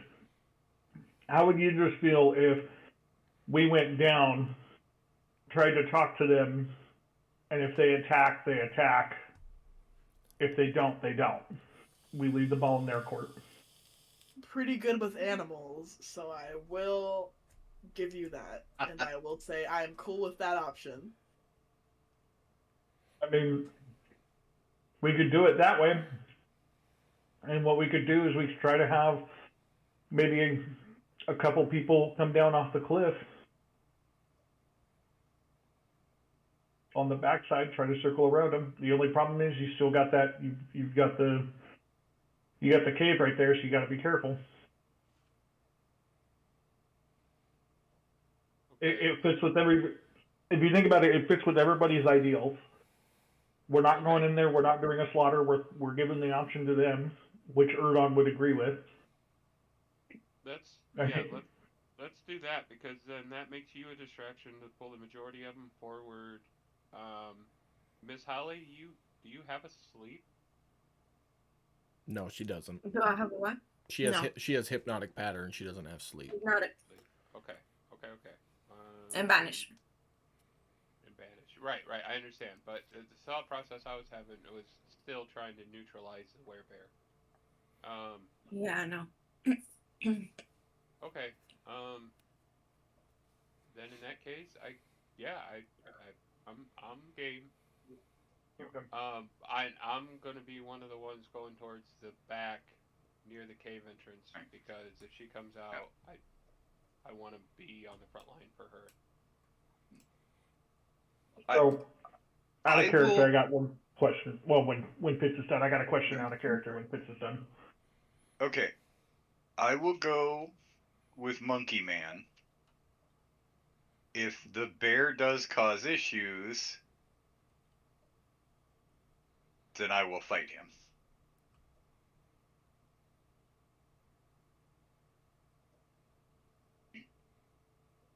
Okay. Okay. If Miss Holly will come with me, because Mhm. I plan on stopping the Were Queen, but you will be the one to banish her if necessary. Yep. Okay. So one thing out of play real quick. It has officially been decided that every time you hear Sir Fluffy Butt's voice in your head, it sounds like Shrek, Donkey from Shrek. That Okay. was made canon in the chat, Fitz. And then back in character. What I understand your guys' plan is Willie, Fitz, and Sir Fluffy Butt are going to make the trip around to ride up the canyon and kind of distract them, pull everybody that way, and try to talk to them. The rest of you are going to scale the cliff wall. And are you waiting for negotiations, or are you just going into the cave and taking care of the spider bitch? That is not accurate as to what I understood the plan to. I thought That's why I'm getting clarification, because I keep hearing different things. So. I'm pretty sure the new plan is that Erdan and Yindris are going in to talk to them because they can be trusted not to kill people. And then if anybody else needs to come in, we will do so at that juncture. I'm gonna try to vanish Okay. the spider. Yeah, I thought everybody else that wasn't coming down with your Dan was going to go to the cave and banish the spider. Well, That was my understanding. or Dan tries to talk That was- everybody here into calming down. Yes, that was my understanding too. Okay.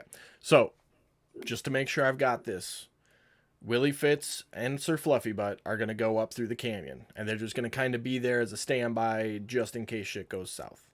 Everybody else is going to scale down the cliff wall quietly. Erdan and Yurndris are going to try to negotiate with them, while Godric and Holly go in the cave to fight the spider. I think the only caveat to that is I think Yindris and I are actually coming down the canyon area. Yes. The idea is that Okay. Yindris and Erdon would draw them away from the cave.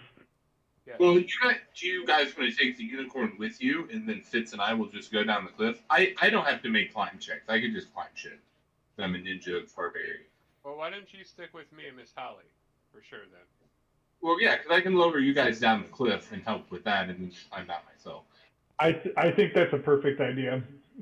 Take Willie and Godric with Miss Holly to go deal with the cave. You guys are going to be on the I'll cave take- side. Whether or not you go in or not, you'll play by ear. The rest of you are going to go through the canyon to draw the rest of them away from the cave in case they do decide to go in and try to converse with them. I think that's the plan. Okay. Yeah. And you guys are going to take Fluffy Butt with you, right? No, he's coming with you. We're keeping our He's group going up the small. canyon with you, Fitz. Okay.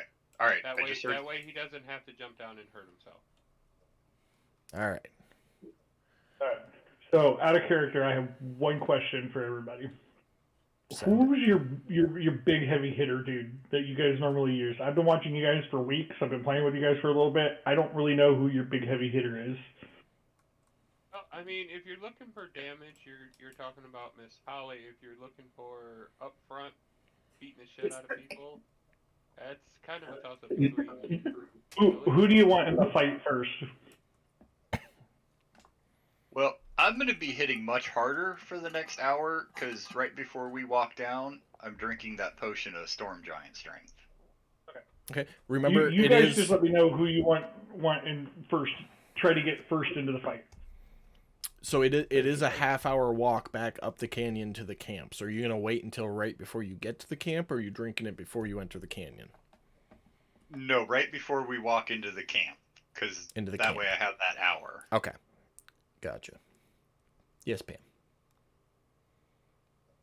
I forgot what I was gonna say. All right. All right. So who's your big guy you guys want in the fight fastest, or give a chance to get into the fight fastest? Probably I'm need to keep it I have dead one thing. split. There's one thing I want to do before we do anything as well. Yep. I'm gonna call last minute decisions. You guys have got your parties, you've got your marching orders, you're gonna start going your ways. Last minute things before you guys all converge and the plan goes into Get a action. decision on this. Well, on my part, but go ahead, Mike. Miss Holly, myself, and blessing on all three of us. Okay. Go ahead and drop it on. How long does that last for? It's 1 minute. It's not very long, but I want to try and give us every opportunity, advantage that I can for this climb. And I would say, as long as you agree, that you'd cast that right before you go over the edge. Yep. Okay. Yep. Perfect. That's what I was aiming. Because the 1 minute timer is not going to work with out of combat play. So Yep.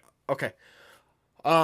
So Willie, Miss Holly, and Godric, you guys. I've got one thing, if you don't mind, real quick. Yep. Good. Super fast. I am going to use Vigilant Blessing to give. Let's go with Fitz. I'm going to give Fitz advantage on the next initiative roll.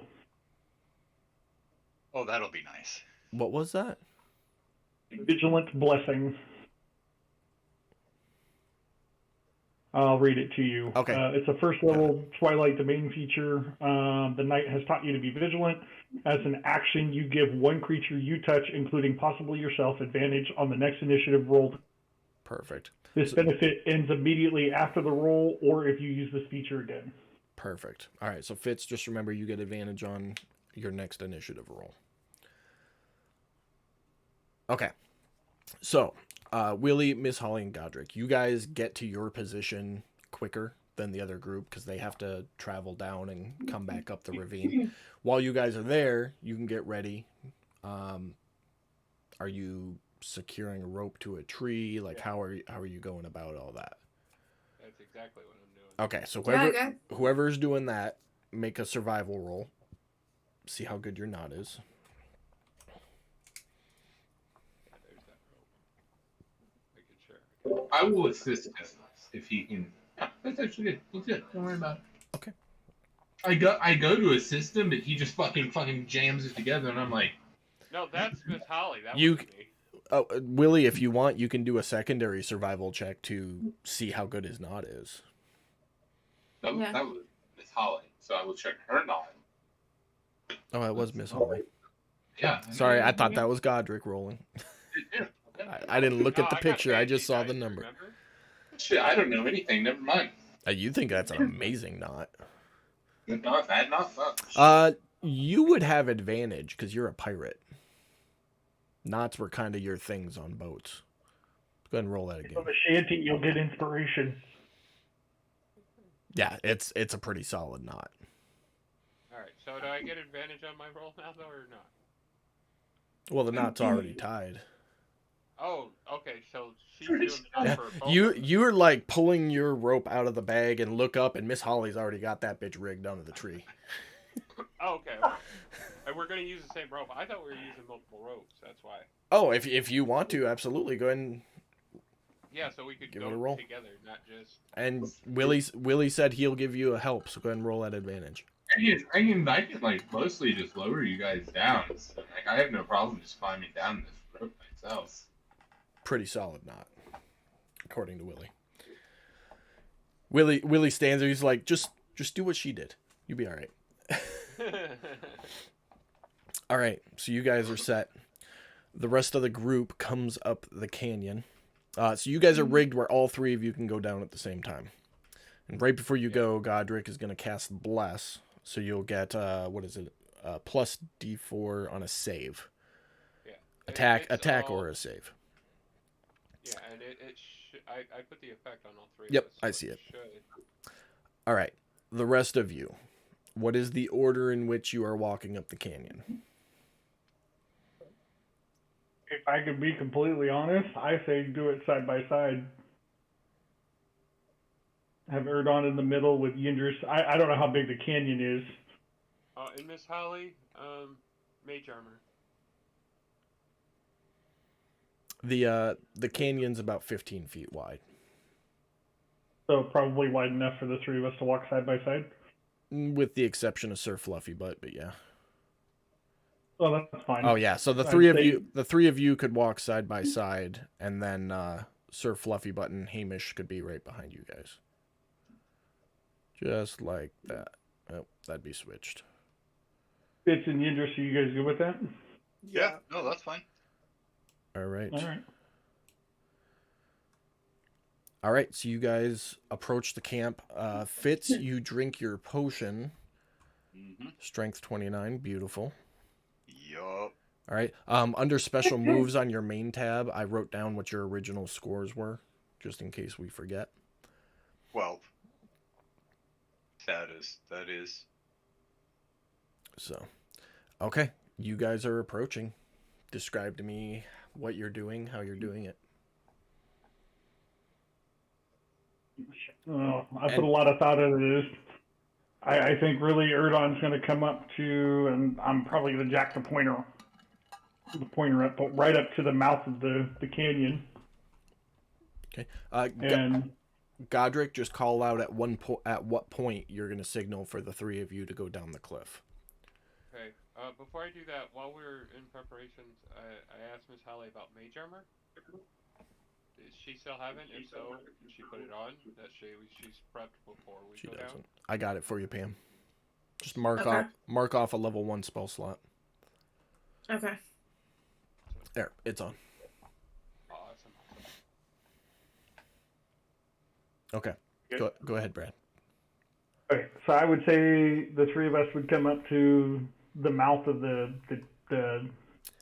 canyon here. I can't talk. Sorry. I'm gonna interject real quick. I am sorry. I was too caught up in the preparations because of how long they were taking. As you guys approach, you notice that a couple of them are missing from what were there before. One of which was the werebear. Motherfucker, if you are toying with my emotions, I swear to God. Oh, I'm sorry, Fitz. I thought it was going to happen, man. The ones that do remain are all seated on logs around the fire. Small talk or just minding their own business. As we approach, do we notice any movement or anything coming from the tents or any of that stuff, or anything from the ridges? Everybody make a perception check. Who's got the lowest perception skill? Me. I have -1. I will give guidance to Yidris. So you can roll a d4 in addition there, Max. Okay.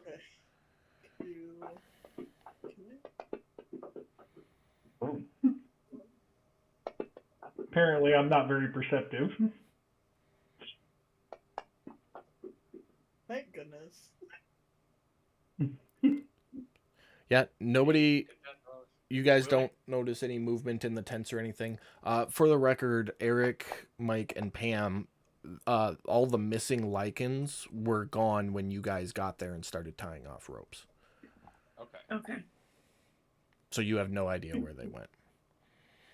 So at this point, let's see, move up just to the mouth of the canyon right there, and then I'm going to quietly tell Fitz and Yindris both that there is a significantly smaller amount of the lichens here, and ask if they want to continue with the plan that we're going with. Yindris will nod his head, yes. Fitz, you got any input, bud? I don't see a werebear. It's not to say it won't be there. All right, I'm going to make an executive decision. I will step ahead of everybody just a little bit, just outside the mouth of the canyon. And I'm guessing, I don't know what the distance is here, but I'm hoping it's within shouting distance. And I'm going to shout at them, brothers and sisters, this is not what we are. Go, please lay down your arms and let's talk. See if they, however you want to word that. I'm not very good at speeches, sorry. It's your speech. It's however you want to word it, man. Either way, give me a persuasion roll. All right. I will give myself guidance.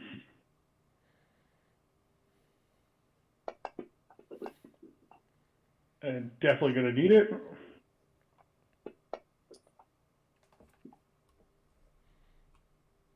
So, 14.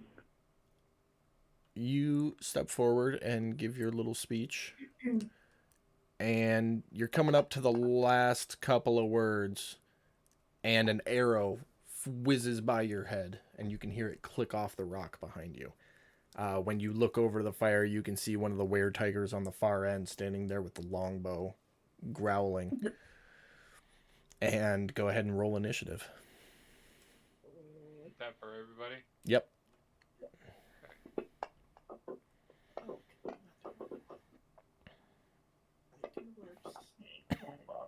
Ooh, natty 20. Woo woo.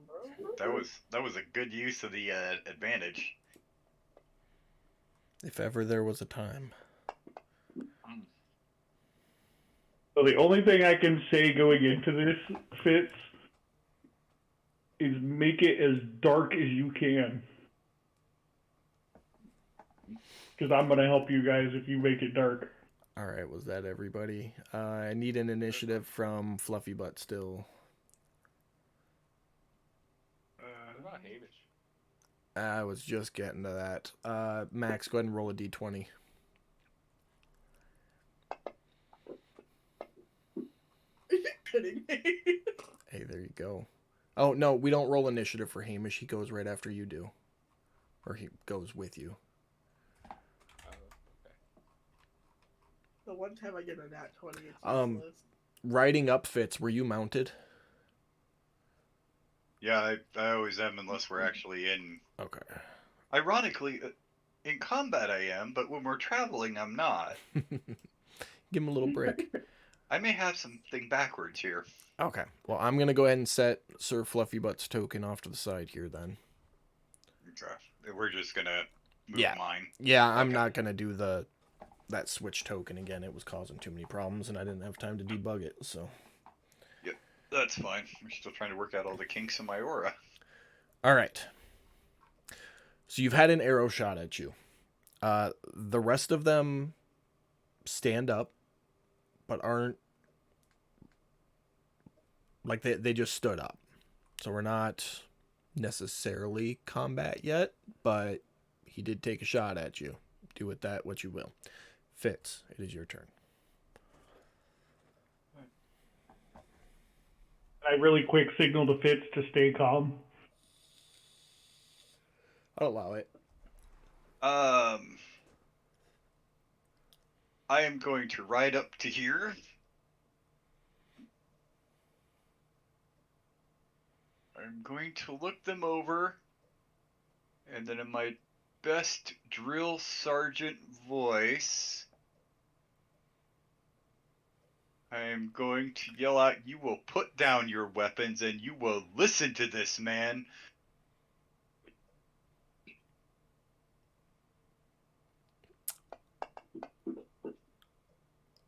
And I will scare them all shitless. Well, I guess you don't need the advantage I was going to give you for your shiny armor in the middle of the night. Okay. Anything else for your turn? I'm just going to give them all very dark looks. Alrighty. Erdan. Alright, so... I'm sorry, I don't see everybody else's tokens on there, so I don't know exactly where. I think Fitz was just ahead of me. Close your map and double click on your token. It should bring the map back up. Close and reopen it. Yeah. Sorry. There we go. All right. So, let me see here. I forget. Does Fantasy Grounds have a measuring tool? Is it the right click again? That's the pointer. Okay. You can use a pointer as a measure if you need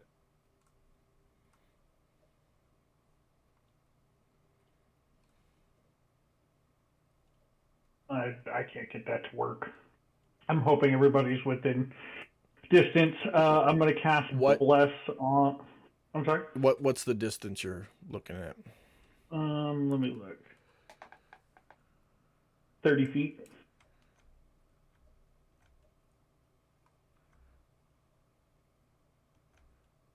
Yeah, everybody's... Well, the three of you are within distance of it. Yeah, that's what I'm worried about. So I'm going to cast Bless on both Fitz and Yindris and myself. Okay. Let's see here. I'll make it easy on you. Yep. Just click the effect. I've got them targeted. Okay, just click the effect. Yep, just click it. Don't drag it or drop it or anything. Just click it.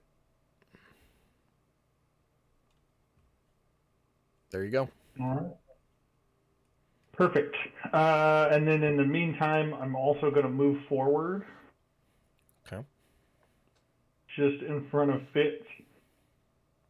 And I'm going to make another, because I know these sections are only about 6 seconds long, I'm just going to make another quick speech to them, just saying, we mean you absolutely no harm. We need to talk.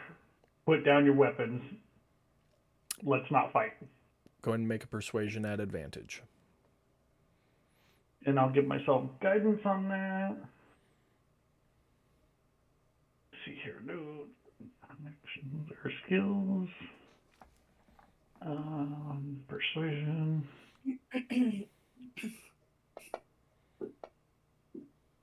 Much better than last time. All right. Anything else for your turn? I softened him up for you, bud. Go get him. No, that's gonna be it for my turn. Okay. For now. I'm gonna do all of them at the same time because of the rolls we just had. You see them not relax, but at ease a little bit.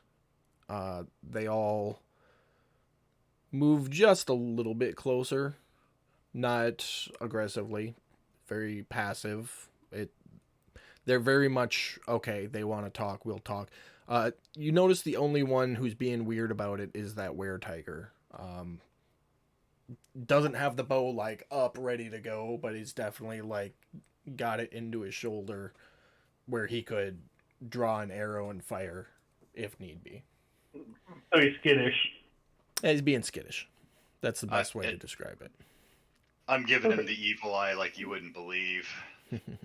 Like somewhere there's a Romanian grandma that's just beaming with pride at me. All right. So with I've been holding this since you told me to hold this. So I'm letting it loose. They're moving. It's time to go. Okay.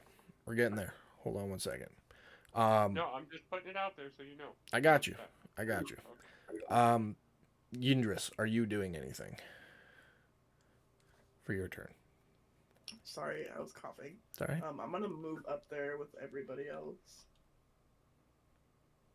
Because I'm kind of about sad. there. Yeah, I was sad sitting in a chasm by myself. All right, fair enough. I don't think I'm got doing hamish. anything else. Okay. Other than going down the cliff face, Willie, Miss Holly, and Godric, anything else you guys are doing? Yeah, I'm getting in. Quietly. Being quiet. Yep. It would have to be a bonus action if you were going to do anything else, but is there anything else you guys want to do other than go over the wall? Nope, go over the wall very quietly. Okay. I need stealth checks for all of you. And I need athletics checks from Miss Holly and Godric.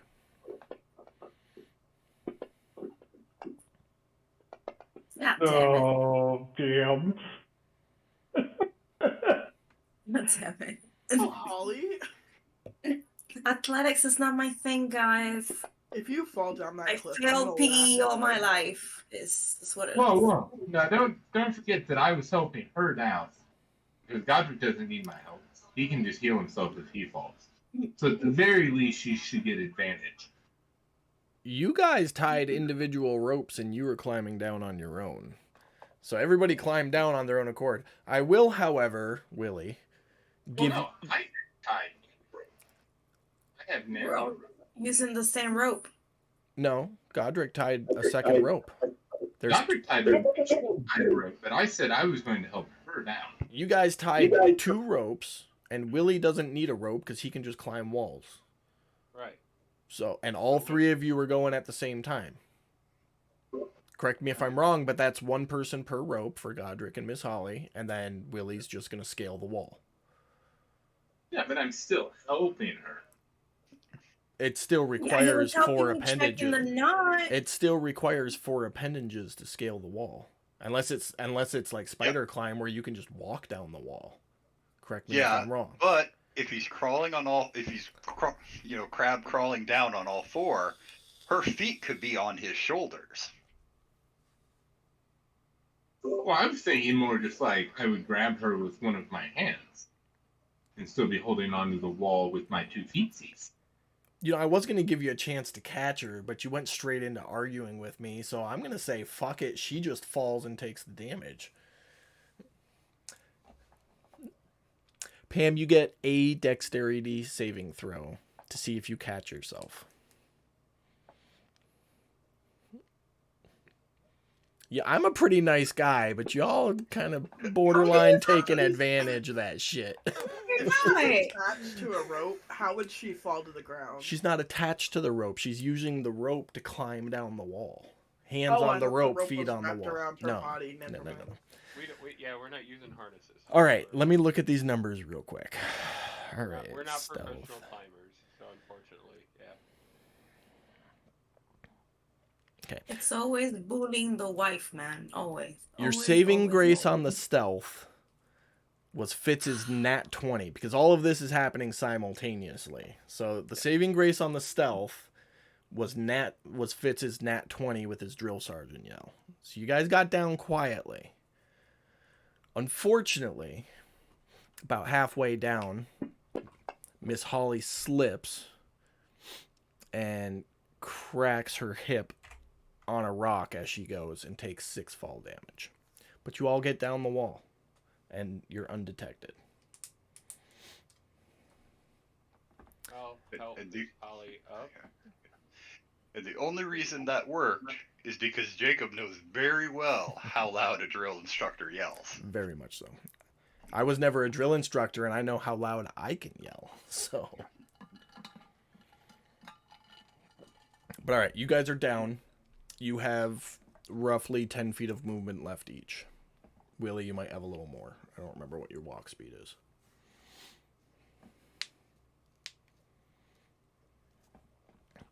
I'm just sticking with them. But that'll put you guys theirs.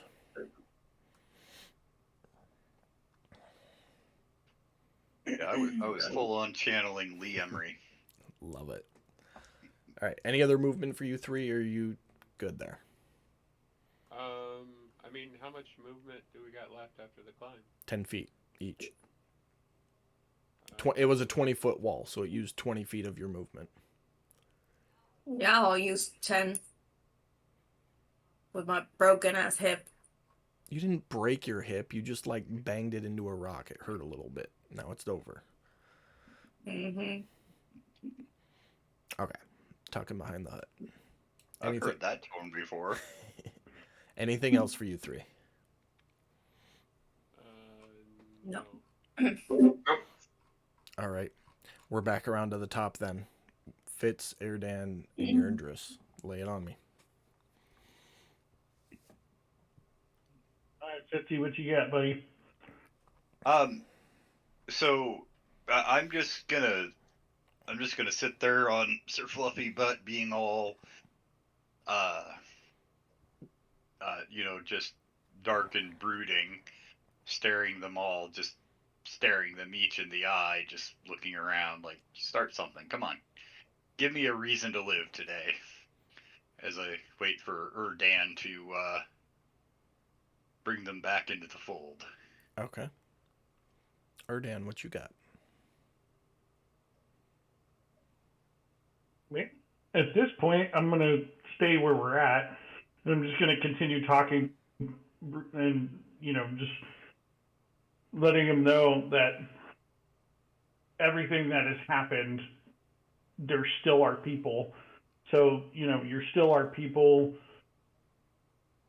we understand that things have changed, that this, I don't know, where spider bitch, I don't know what they call her or how they refer to her or whatever they refer to her as, just that she's been a negative influence and that this is not the life that they have to live and that they can come back to their people, come back to their tribe, and we can all coexist together again. As a seasoned player, this is out of combat. As a seasoned player, I'm gonna have to interject on that conversation. When you are in character addressing these people, using the phrase "however they address her" isn't gonna work. Nope. You're gonna have to use exact words as to how you want to address her, because this can be the hinging point between getting them to listen to you and pissing them off. And saying that one word that fucks the Right. whole thing up. So right now you need to talk to me like I'm them and like you're Erdan. Yes. And whatever Okay. whatever you say is what he is saying to them right now. Okay. Cool. So, Come on, Monkey Man, you can do it. Go ahead and try again. Can we redo this then? Yeah. All right, let's try it again. Try again. All right. So This is straight your up, one so- redo though. If you fuck it up this time. No, I got you. So, this were spider, she doesn't control our people. We understand that bad stuff happened, but you're still our people. We want you to come back to the fold. We want you to come live with us. We want you to coexist with us. That she doesn't have to have this power over them. She doesn't have to have the power over you guys. That you still have family. You still have a tribe. You still have your people to come back to. And you don't have to live like this. Make a persuasion check. You still have guidance on. Ooh. So, let's do. Oh, don't feel me now.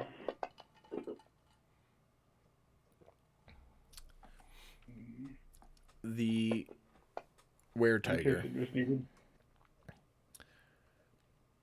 steps forward in front of the rest of the group. Excuse me. I took a breath to start talking. I got a cough. Excuse me. The were-tiger steps up kind of to the front of the group, and she gave us what we desired. You did nothing but hold us back. Why would we ever return when we are so free now?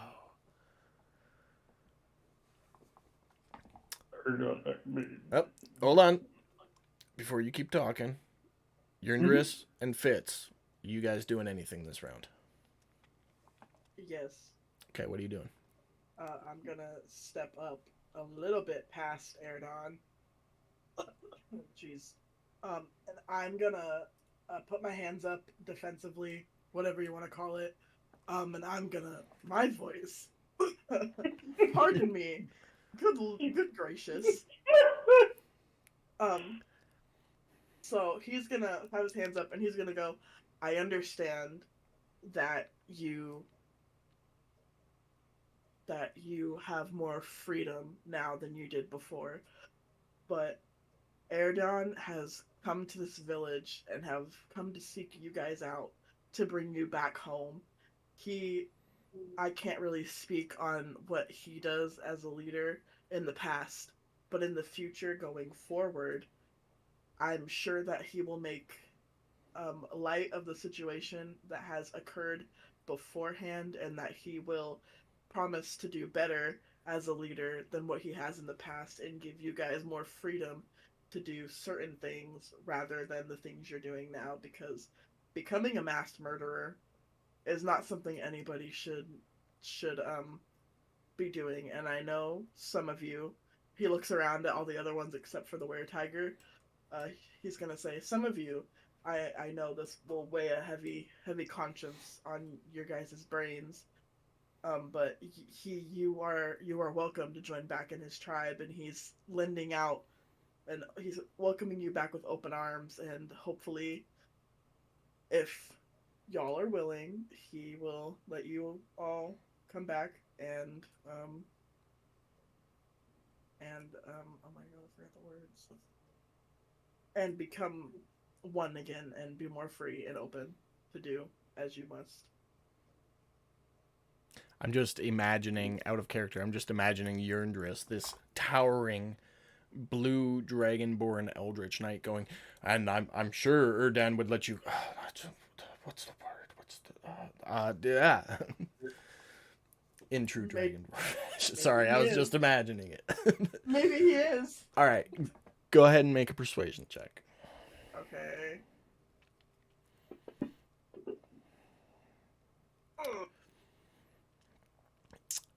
This werewolf steps up, kind of perches on the log, and just bares his teeth and growls at you. Jumping over to the other three. Godric, Miss do Hall. anything. What? Oh, I was gonna do something. Sorry, go ahead.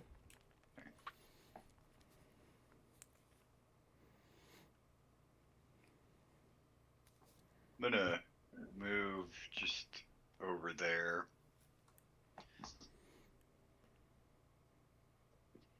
Sorry, had to choke. It's going around tonight. Yeah. Don't worry about it. Now, I know that the spider has allowed you to engage in your more base instincts and desires. And I know that feels great to just let that rage out and just feel the warm blood going down your throat.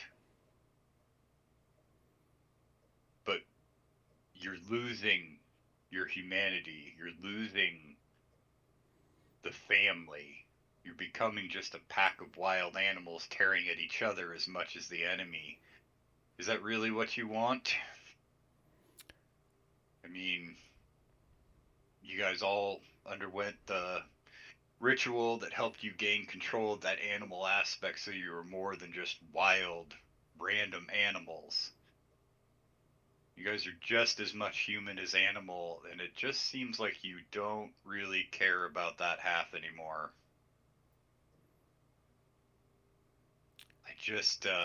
I guess I just kind of expected better out of you. I am very disappointed. Go ahead and roll a persuasion check. And I'm giving them my best disappointed dad look.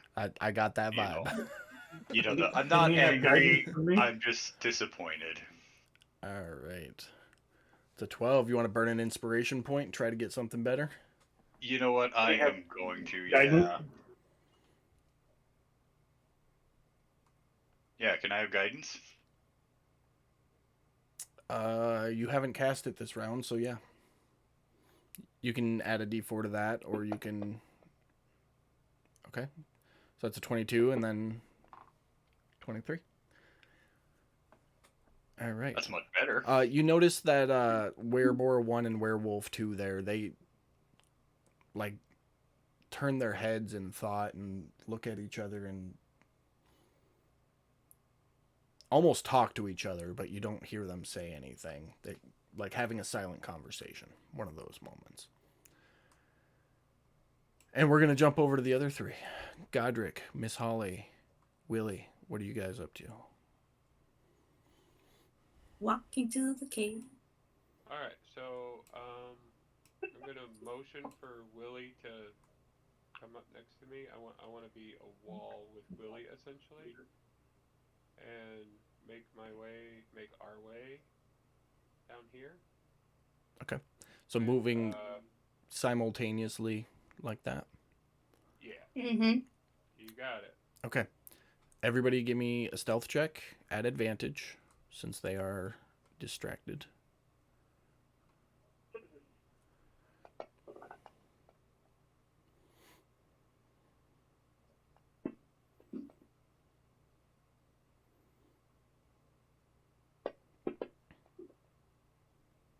Not bad, guys. Not bad. Okay. As far as you can tell, you are moving without being noticed right now. Okay, that's literally What's going? says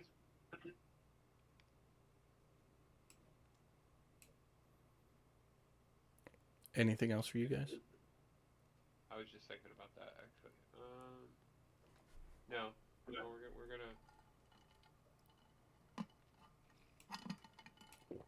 All right. Yes. Bonus action. Would it make a lot of ruckus or catch attention if I was to cast a spell? Depends on the spell. Shield of Faith. Are there any verbal components to that? Oh, yeah.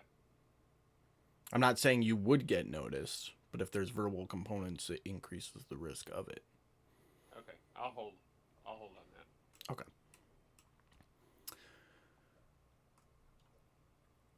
Jump back over here.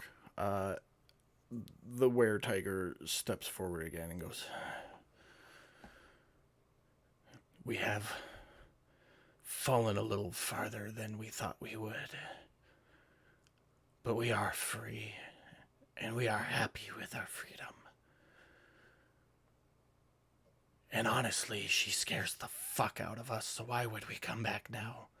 She is stronger than anything we have ever faced before, Erdan. We cannot uprise against her. It will be our doom."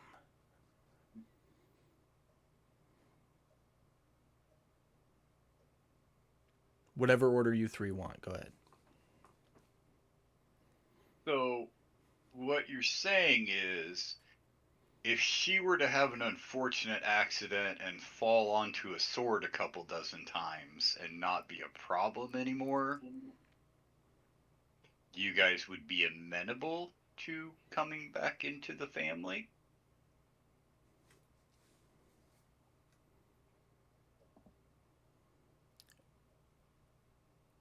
It is possible. But having tasted the freedom again, things cannot be the same as they were. Okay, this is going to sound really weird, but I have a serious question for you. Hold on. If I think I know where you're going with this. My question is, are you talking to me as the DM or are you talking to me as the were-tiger? I'm talking to you as the were-tiger. Okay, go ahead. I just wanted to clarify. Yeah. Okay. Is the freedom that you've achieved under her the fact that you can eat the herringons again? Or is there something else I'm missing? I'm not from your tribe. I don't understand all the intricacies.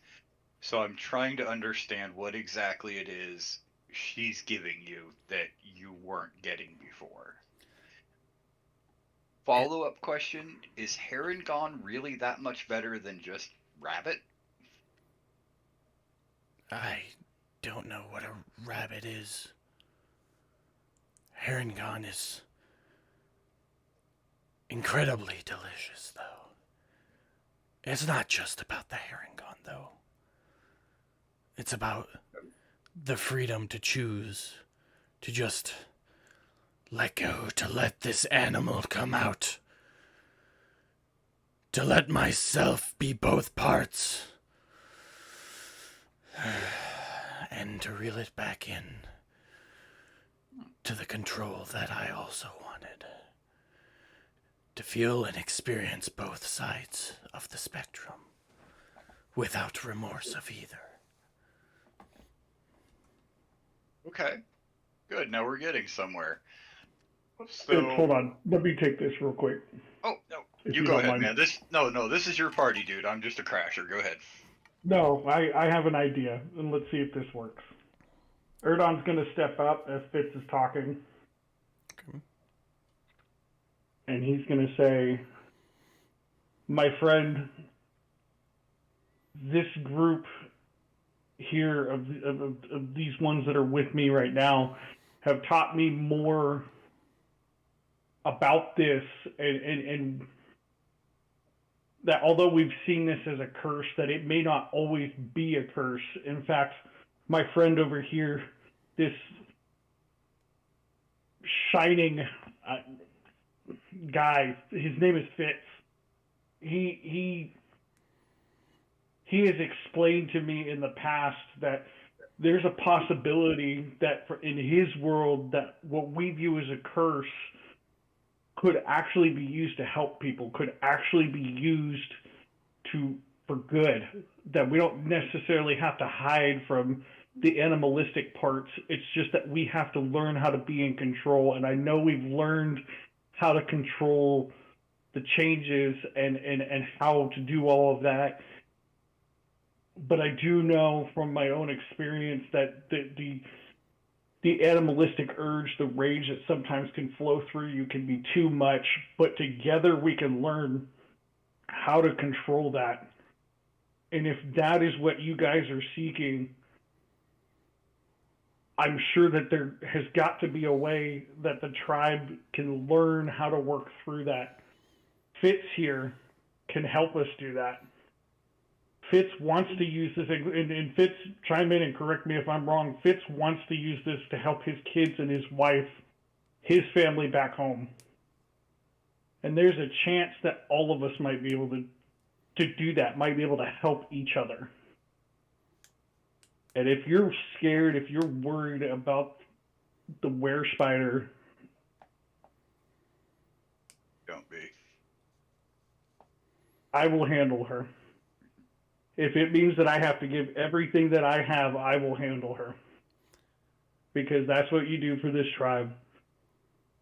I'm not asking you guys to change or to give up your ability to change or any of that stuff. I'm asking you to come back to the fold. Honor the treaty. Honor the peace. Learn how to work with this. If there's an urge, if there's a problem or something that we need to deal with, talk with us to the tribe. We're not even the same from 6 months ago, or however long it's been, or it's been so long that things have changed so fast that it's everything's having to learn. You just have to come back to the tribe and allow us to work together. And my friends here can help with that. Yurindris, anything to add? No. Okay.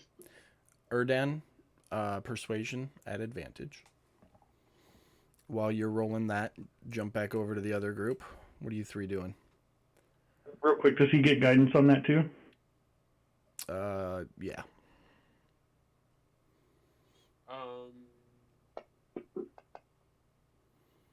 Whispering. Yeah, that's a good thing you advantage on that. I saw that. Right? Dropped a 1. Yep. Give yourself a D4 there too, Brad. Beautiful. Okay. Nice. Nice. Okay, so I'm whispering to Miss Holly and Willie. Can we get a message to them? I can do that. Whisper Fitz. Tell him make their way to the cave entrance. Okay. Carefully. I know it's got to be a short message.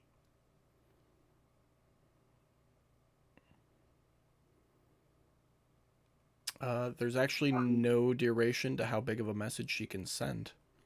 Oh, really? Mm-hmm. Mm-hmm. Yeah. Okay. So I thought it was one of those limited messages things.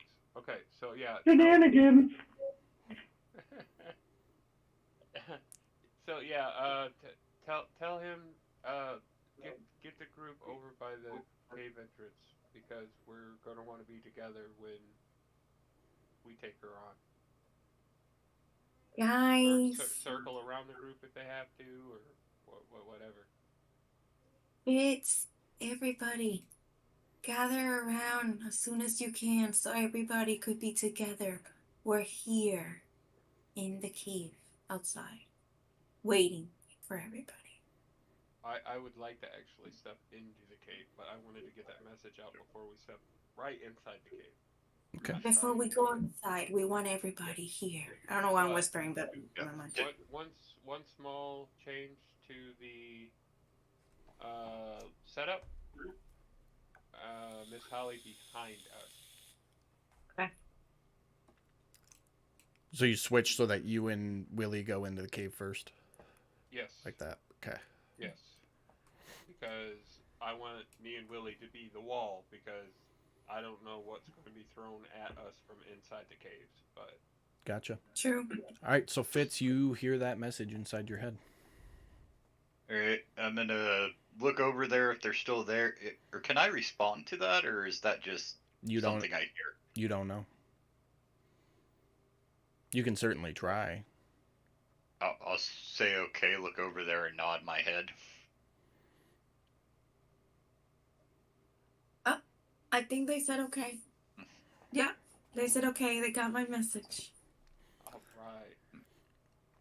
All right. We're gonna jump back over. I'm gonna look at Erdon and Yundris, kind of motion my head over to the cave. Okay.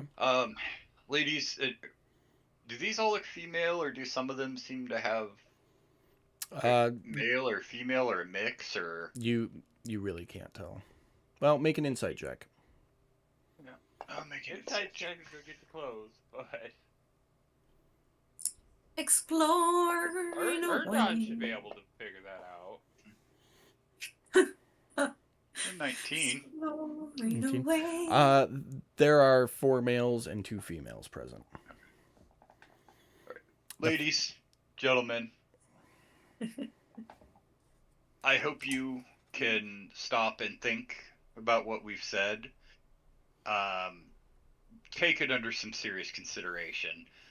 But if you will please excuse us, we have to go kill the spider. It's been on my to-do list for months now, and I just can't keep pushing it off anymore. Look over to Yindris and The guy whose name I just forgot. were-tiger steps up to Erdan and puts a singular claw on the chest and says, "We'll give you 1 hour. If she's not dead after that, you will be when we return."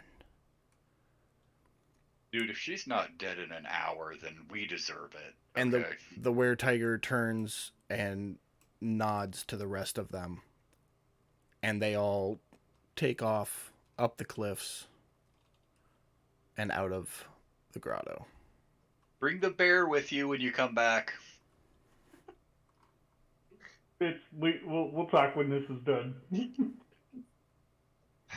Well, Yurden, I think that went very well. You did a good job. Leave the heron gone alone. Thanks. Oh, they totally went to get one last meal before they might have to stop eating them. I'm assuming we're going to start moving forward. So Erdon's going to look at both Yindris and Fitz, and he's going to be extremely thankful, and he's going to tell them both thank you both very, very much for helping with this and keeping calm and helping to try to return his people to the fold, and that he is forever indebted to both of them. For this. Hey, don't worry about it, man. We just got your back. This was all you. Here. Well, we only got an hour, so let's go do this. Yep. Going for the cave. You guys meet up with the rest of the group at the entrance to the cave. Anything you want to say or last minute things you want to do before you go in? The cave entrance is not big enough for you to go in mounted on. Fine. And it's a tight squeeze, so Sir Fluffy Butt is going to be slow moving to get in. So this does widen after a point, doesn't it? Yeah, so it's a path that's maybe 80 feet long, give or take, and then it opens up into a cavern. So after 80 feet, yes. He's going to be moving, his movement speed's basically going to be about 20 feet for that 80 feet duration, though. Is it pitch black in there? You would know that there is some stonework in there that gives some ambient light from the ceiling, kind of similar to a night sky or twilight, if you will. So there is some dim lighting. Awesome. Yeah, everybody will be perfectly okay being able to see in there. I'm gonna Dang. walk up to Godric. Mm-hmm. Okay, so that problem's all solved out there as long as we kill her within an hour. When we get in there, I'm gonna cast sunlight on your shield. So point it directly into all 8 of her eyes. Actually, I want to change formation now that we're back together. I would rather. Oh wait, you don't have a shield anymore, do you? No, I am now a DPS rather than a tank. Right, right. You still have a shield, you just don't use it. Right, it's still strapped on my back. Yeah. Okay, because I actually want to bring up the rear. Your healer should not be on the front line. I was on the front line because I had to be. Now that I don't have to be, I'd rather have you in my spot. Ergon's gonna insist that he's towards the front. Well, I'd rather see you right in the middle, next to Miss Holly. So Do you have a shield? you guys are gonna have to go I do. single file. So go ahead and just give me a marching order, single file. Who's going first? Fitz, Willie, Miss Holly, Erdan, Yerndris, and then myself. Yep. Is that gonna be okay with Yurdon? Yeah, that's fine. And then Fluffy Butt up the rear. Fluffy butt up the rear. Wow. Are we still in initiative or no? No. Why is he a gerbil all of a sudden? We're still in NC-17. We haven't passed the X rating yet. We're good. Not I'm tonight. sorry. Are at we least. still in initiative or no? No. Okay. I'm gonna give Vigilant Blessing back to Fitz. Okay. Are you sure we can't just keep the initiatives we had? I'm positive. Whole new combat getting ready. It's if it goes that way. Oh, that's the wrong person. So don't forget, Fitz. You've got advantage on the next one. Now, do we want to have me in the front and then Miss Holly right behind me, so that when we get in there, she can start casting banishment right away? No, because we are no longer doing banishment. Banishment was for if we needed to keep her under control while we discussed things with the people outside. Now that the people outside have been dealt with, she dies. But we got to do this quick because they're only giving us an hour. Right. We're just going for the kill. No more banish. You and Willie up front because you guys can take a hit better than Miss Holly can. I'm holding up the rear because I'm the healer and I shouldn't be on the front line in case I need to keep you guys up. And Eardon and Yerdris are where they're at because I can't put them up there next to you. Okay. All right, just wanted to make sure I knew the plan. Okay. Yeah. So we've got marching order. You guys are all going through the cave. As you start walking down the tunnel, I'm gonna disclaim real quick. I'm sorry. We are gonna do this combat a little differently, and you'll see what I mean here in a moment. It's gonna be a learning curve for everybody, so we're all gonna bear with it. Okay. But you guys start walking down this 80-foot tunnel, moving at a slow enough pace so Fluffy Butt can keep up with you. Eventually, the mouth widens. And we are going to use a 3-dimensional map. Ooh. Okay. So, bear with me here. Said, holy shit. Hold on. This is so cool. Okay. Bear with me. I got to make an adjustment.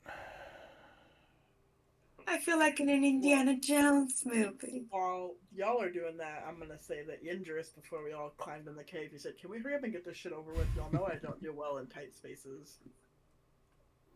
You'll be fine. You'll be okay, friend. That's what she said. Yep, that's about right there. Okay. So it was Fitz, then Willie, then Miss Holly, And then Erdan,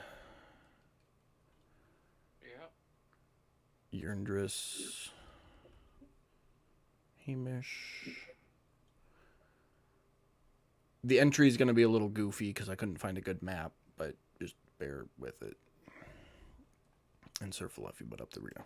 Okay, so you can kind of see where you guys are coming down there. That is the walkway. It's still a single file walkway. It's just a little bit wider. So you have to come all the way down to this point before you can spread out from there. All right. Inside the cave, you see a couple of things. Bear with me here.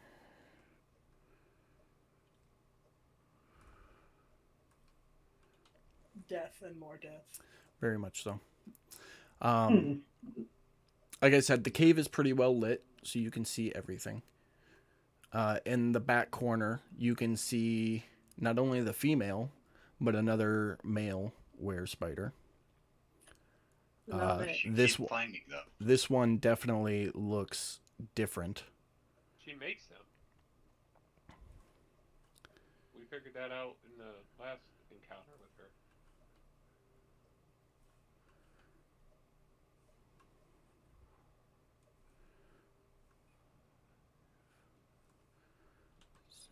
I mean, you gotta admit, it's a pretty handy trick to make your own mate when you want it. But, Basically, she's cannibalizing herself, and that's fun.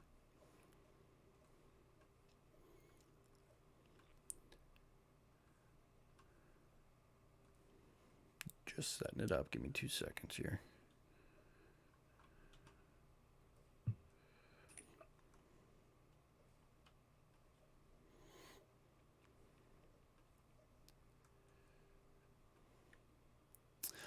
In that back corner where the male and female were-spider are, you can see that there is a stack of webbed bodies that they are currently feasting on. As soon as you enter, some of these spiders that you can see around let off a chitter that recognizes as an alarm. The two were-spiders both look up at you.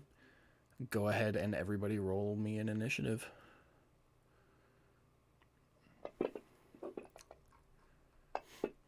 so excited to die today, guys. My spider is my worst nightmare. Alright. This cave, so from where you guys are to where the male were-spider is about 60, 70 feet. We're going to say 70 feet.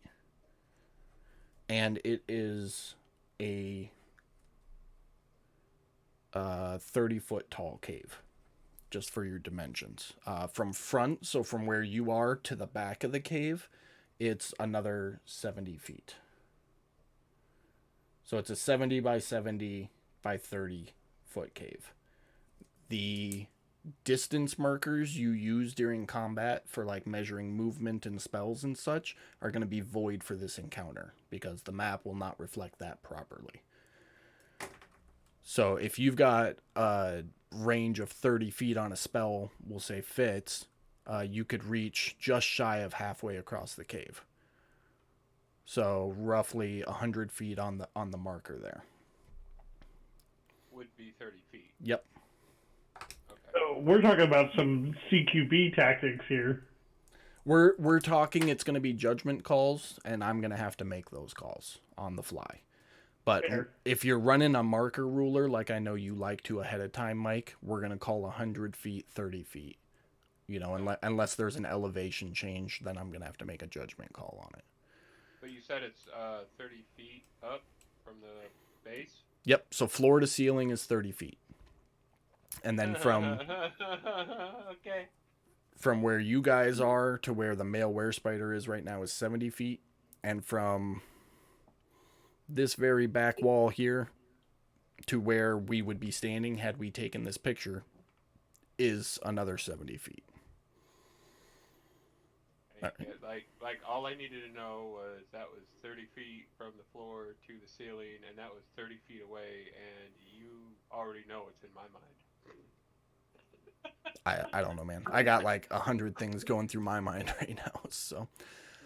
I'll just say, what would Aaron do? Fair enough. I don't know what to. Oh my god. Nope, fair enough. Right off the bat, I need everybody to make a wisdom saving throw for me. As you enter the cave and start looking around, y'all kind of get the feeling that the walls are moving. Hold on, I gotta find mine. There we go. You said wisdom, right? Yep. And Willie and Miss Holly and Erdan should all get a +5. Yep, I'm tracking. Okay. Is that everybody? That Out of is curiosity, what does the +5 come from? My aura. one of his paladin effects. Oh, gotcha. Yep. It's all right, because the one person that might have failed, I'm pretty sure your paladin effect keeps them from being afraid. So, yeah, immune fear. So it wouldn't have mattered anyways. That's yeah, my other aura. As you guys walk into the cave, you just kind of get like that creepy feeling up your spine, like the walls are moving, and a swarm of spiders falls from the ceiling and lands on the floor. But with that, we are top of the order. Go ahead, Miss Holly. What's my distance with this bitch? Because technically, what did we say we are? What do you tell me what you're trying to do? And we'll Want to fireball her. Okay. So you want to hit her with a fireball. What's the range on fireball? 60 feet? No, 150. Like 120, yeah. 120? Yeah, you can land it right on her. 150, yeah. And it's a, what is it, a 20 or a 30-foot spear? 30. 30? Wait, hold on. No, 20. 20? Yeah, Let's get her and her little partner. You're only going to hit her. That's based on a standard. Yep, yeah, I got it. Hold on. Uh-huh. We fixed it. We'll get there. Like I said, bear with me. Okay. Yep. I'm loving it. I saw this 3D map thing on TikTok. I'm trying it. That looks about right. Yep, so you get both of them.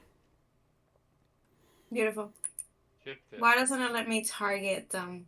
Control, because you clicked for a move. Let me undo that. There you go. You got a control click now.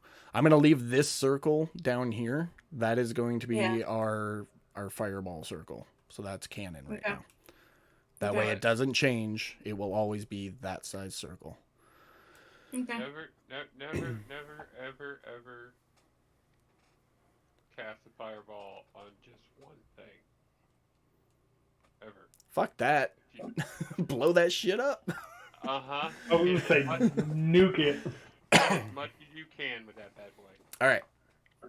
Go ahead and drop your save. Oh, wait. Hold on. No. They both failed. Roll a straight D20 for me. Oh my goodness. You didn't let me finish. With disadvantage because of your dreams. So roll it one more time. You know. Okay, you're still good. Drop damage. A lot of ones. But they both take a full 20. All right, what else you got for us? That's it. No movement, nothing? No, I'm gonna stay right where I am. Distance is the key. Okay. Wolf spiders. Start moving. Guys, I have a tingle in the back of my spine and I don't like it. Yes, come to me, my pretties. I'm very uncomfortable.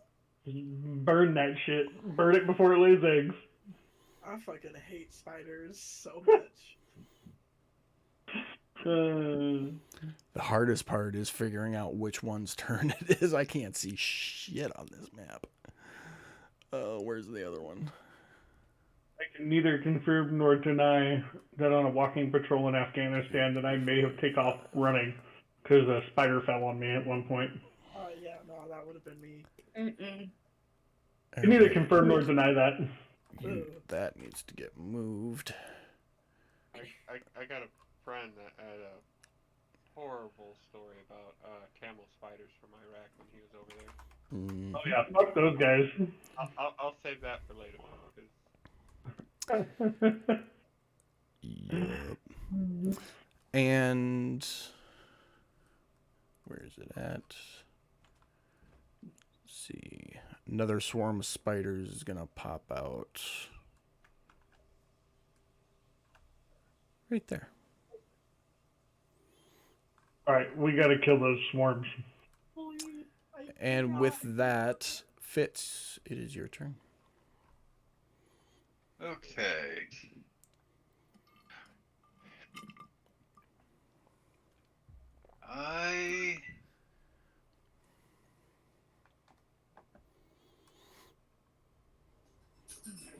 What do I want to do here?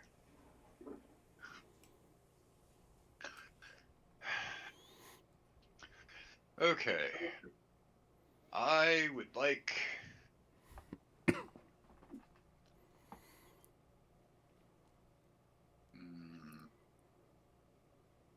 So, how far would it actually be to move there? That would be your 30 feet right there. Okay, that's what I'm gonna do. Yeah. Now we're gonna kind of ballpark it. So you pick up a little momentum going down that hill, and then it gets you a little bit there. So yeah, we'll call that 30 feet right there. Okay. All right. Now I am going to start unleashing some hell.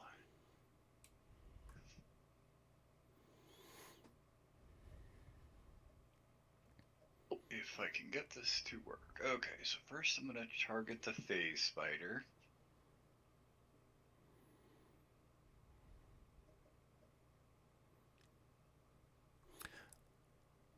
Okay, so I got to back up just a hair, Fitz. You would actually be able to get to there. The phase spider is up on the wall. It is still within range for you to strike, though. But you would be on the ground right there. Okay, does that affect my chance to hit at all or anything? No. Oh, okay. Getting advantage for flanking is going to be a little tricky using a 3D map, but we'll figure it out. We'll play it by ear. 25 will definitely hit. Okay.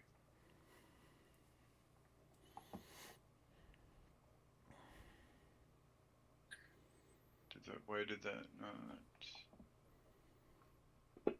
Oh, there. Okay. All right, 22 damage to it.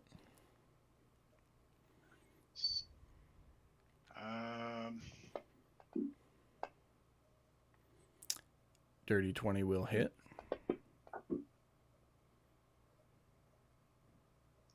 How are you getting... Oh, because you drank that potion. That's right. Yeah. I was like, how are you getting a plus 14 to hit right now? I am a beast.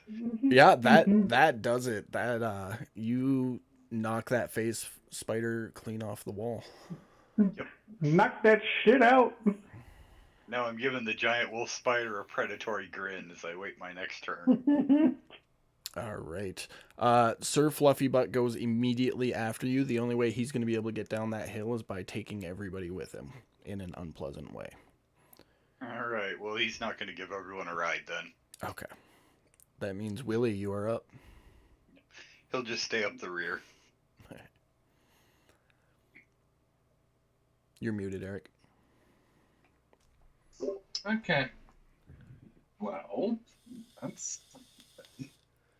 For the record, Eric, I did this for you because I know you like playing the vertical game sometimes. I feel like this will make it a little easier for you to do that. Yeah, that's what I was considering.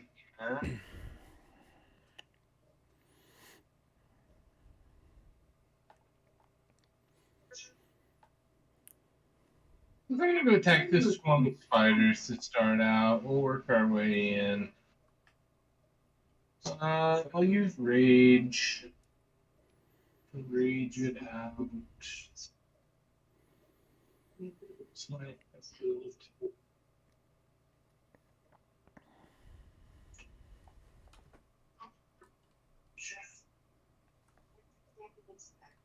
Okay, rage. I will do the claws, so I have 2 claws. Okay.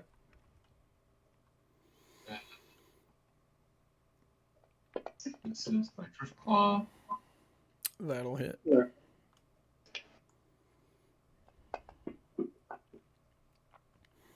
8 damage. That's the second claw. Hit. That hits. 10 damage. This is the first claw of the second attack.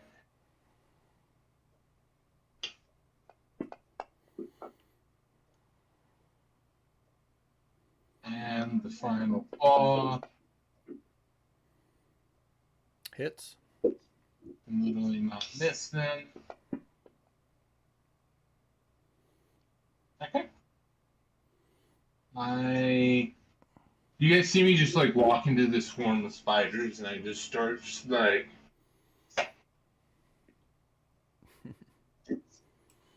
Hotting at it like a bad summer day. He's a bad man. yeah. I'm Damn, just- they're not I'm dead. just shaking my head. Okay, yep, that's it. That's all I'll do. Alright. Godric, your turn. Okay.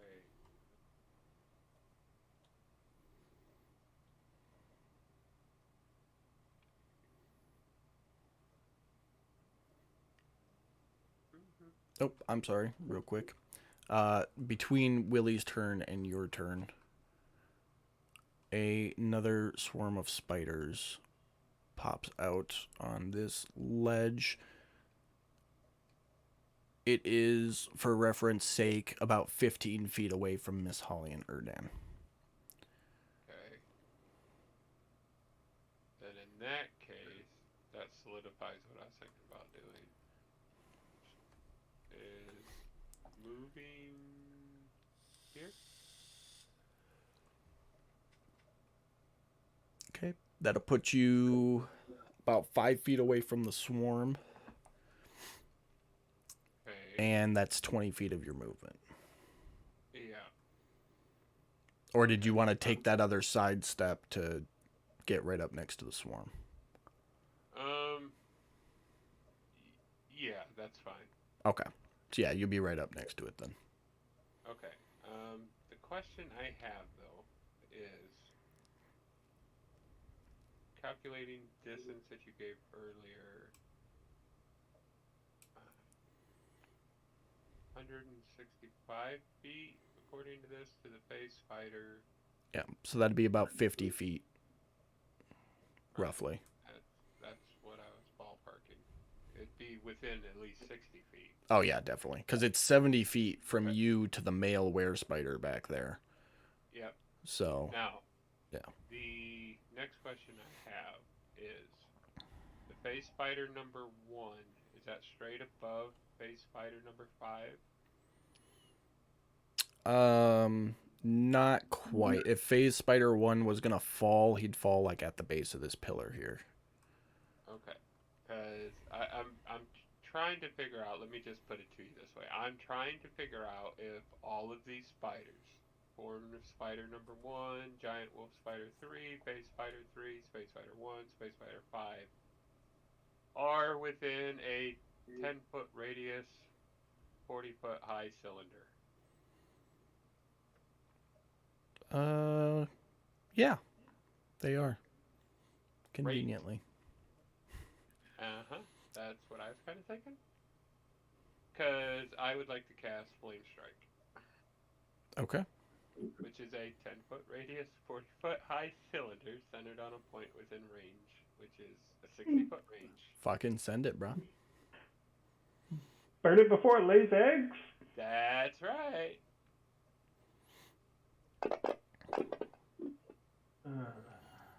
Fail, success, fail, fail, success.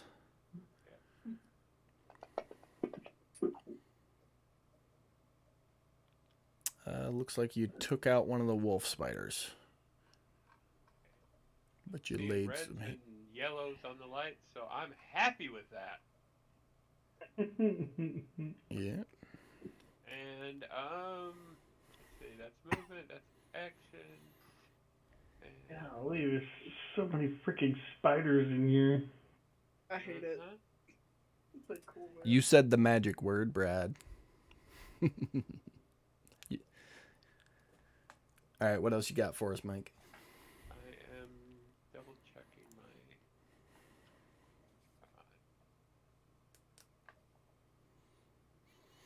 I gotta get markers up here to tell me what's bonus one, is it?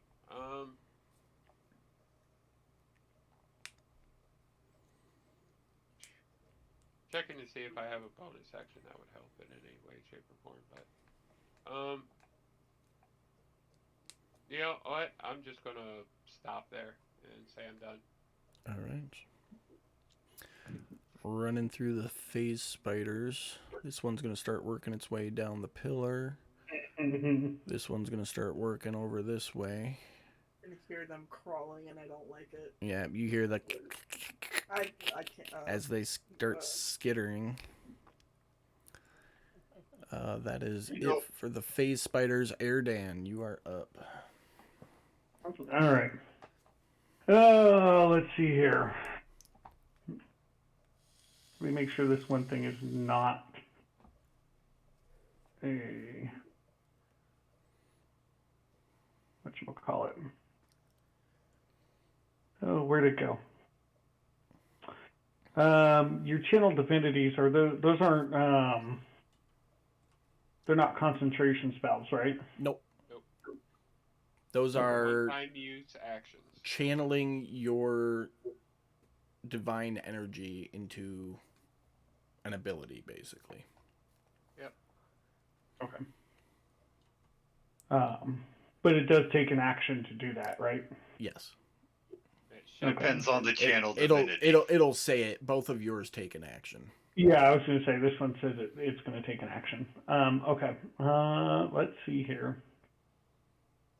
So for the first one, I'm going to cast Greater Invisibility on myself. Okay. Just mark off the spell slot and drop the effect on you. Let me drop the effect.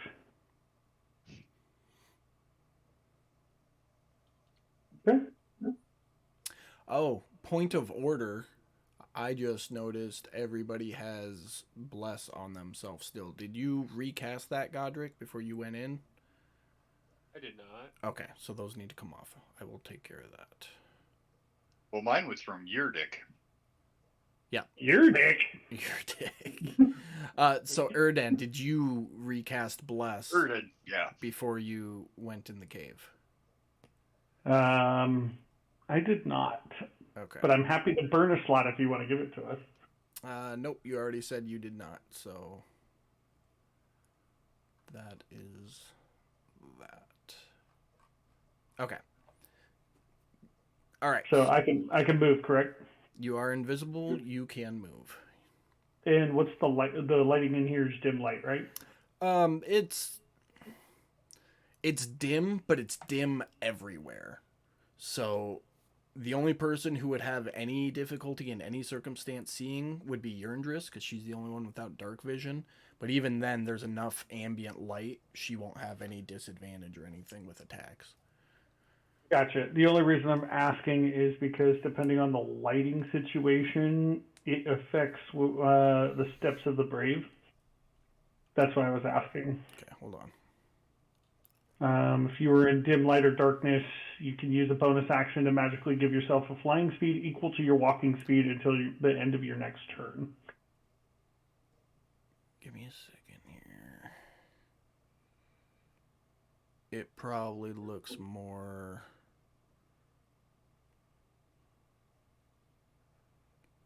getting purplish on me.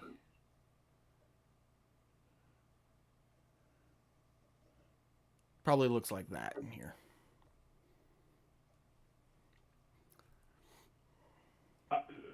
So does that affect the Steps of the Brave, or? Let me. Sorry, I think that's what I was trying to ask, was whether or not that would be activated because it requires dim light. Yeah, I'd call this dim light. Okay. So being invisible, Erdon is going to use. I think that gives me 40 feet of flying, right? No, equal to your walking speed. So okay. So 30 So I have feet. 30. So it's 30 and 30, right? Yep. Okay. So basically, I'm going to move 30 to be cut. Well, whatever I can do to move to about, I'm guessing right about here. So do you want to be on the ground or do you want to be flying? I'll stay on the ground for now. Okay. So you want to move your full 30 down that way? Yeah. Okay, so that'll put you. Or I'm sorry, no. Like right in between where Willie and Godric are at. Okay. So yeah, that'll be about 20 feet of movement for you then. Perfect. That's exactly where I wanted to go. And that's it for me. Alrighty. Yerndris. Having the cave and this lighting made me hate this so much more. I'm sorry. Because I know spiders' eyes glow in the dark when you shine a little bit of light on it. Mm-hmm. And just that fact just makes me cringe. I want to move 30 feet. Okay. Put you down at the base there. Hey, cool. Hamish is, for all intents and purposes, invisible. Perfect. Because it is dim light. Perfect. He can't really do anything with that at the moment. Because I don't. Nope, he's just any attacks that might go after him are at a disadvantage. So I threw it on him just so I don't forget. I was really gonna try and not do spells this round. Guess that's not gonna happen. I'm gonna cast Acid Splash on Phase Spider 5. Oh wait, I meant Toll the Dead. I'm gonna cast Toll the Dead on Phase Spider. Ring the dinner bells. Go for it. Why did you do that to me? He succeeds. Well, yeah. All right. Anything else for you? No. Alrighty. A wonderful another swarm of spiders pops out from between the two pillars right there. And of course it's going to be weird. Tokens are acting up. But with that, it is the male were-spider's turn. He skitters a little bit. Pulls out his short bow. Fitz, you're up first. Missing. Takes his second shot. Misses again. It's not only are you strong as shit, but you're agile as fuck right now. I am death come to visit these people. He just smoked a bunch of crack and is bouncing off the walls. That's basically what happened, yeah. I'm on PCP right now. Never give the paladin crack. After his turn, you guys see another phase spider pop up on the back of the cave. It is the female were-spider's turn. She stays up on this back wall, pulls out her longbow, and Fitz, you're the closest, so...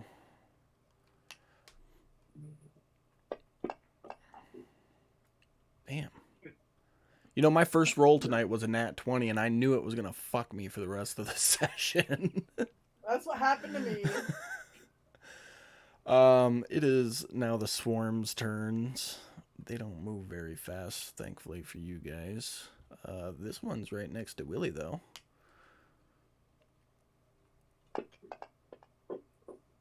And it nat ones. Did it eat itself?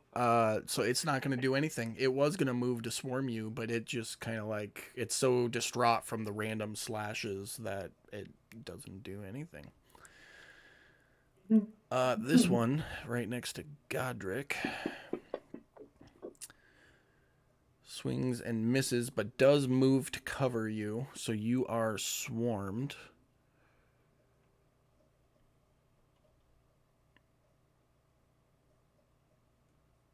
And yeah. And then this last one starting to scurry its way down. With that, we are 5 minutes over and at the top of the order, so we are going to call it there for tonight, folks, and pick it up next We can week. finish this in 2 rounds. I don't think you can. Next session is gonna be just 3 hours of nothing but just fucking knocked out, drag out fight. You'll be lucky if it's only 3 hours. Fine, damn. We can do this. We got Miss Holly. We can do this. We'll see. Nuke the shit out of that stuff. We will definitely find out. But yeah, no, we are going to cut it off there for tonight and pick it up next week. Thank everybody for coming to watch the stream. Hopefully this 3D map thing works out in everybody's favor. I'm excited for it. I know it's going to be a little tricky, but I'm excited for it. I think it's going to be a better visual representation of the weird acrobatics that Willie likes to perform. So with that, good night, everybody, and I will see you next week. Thanks for coming. Bye.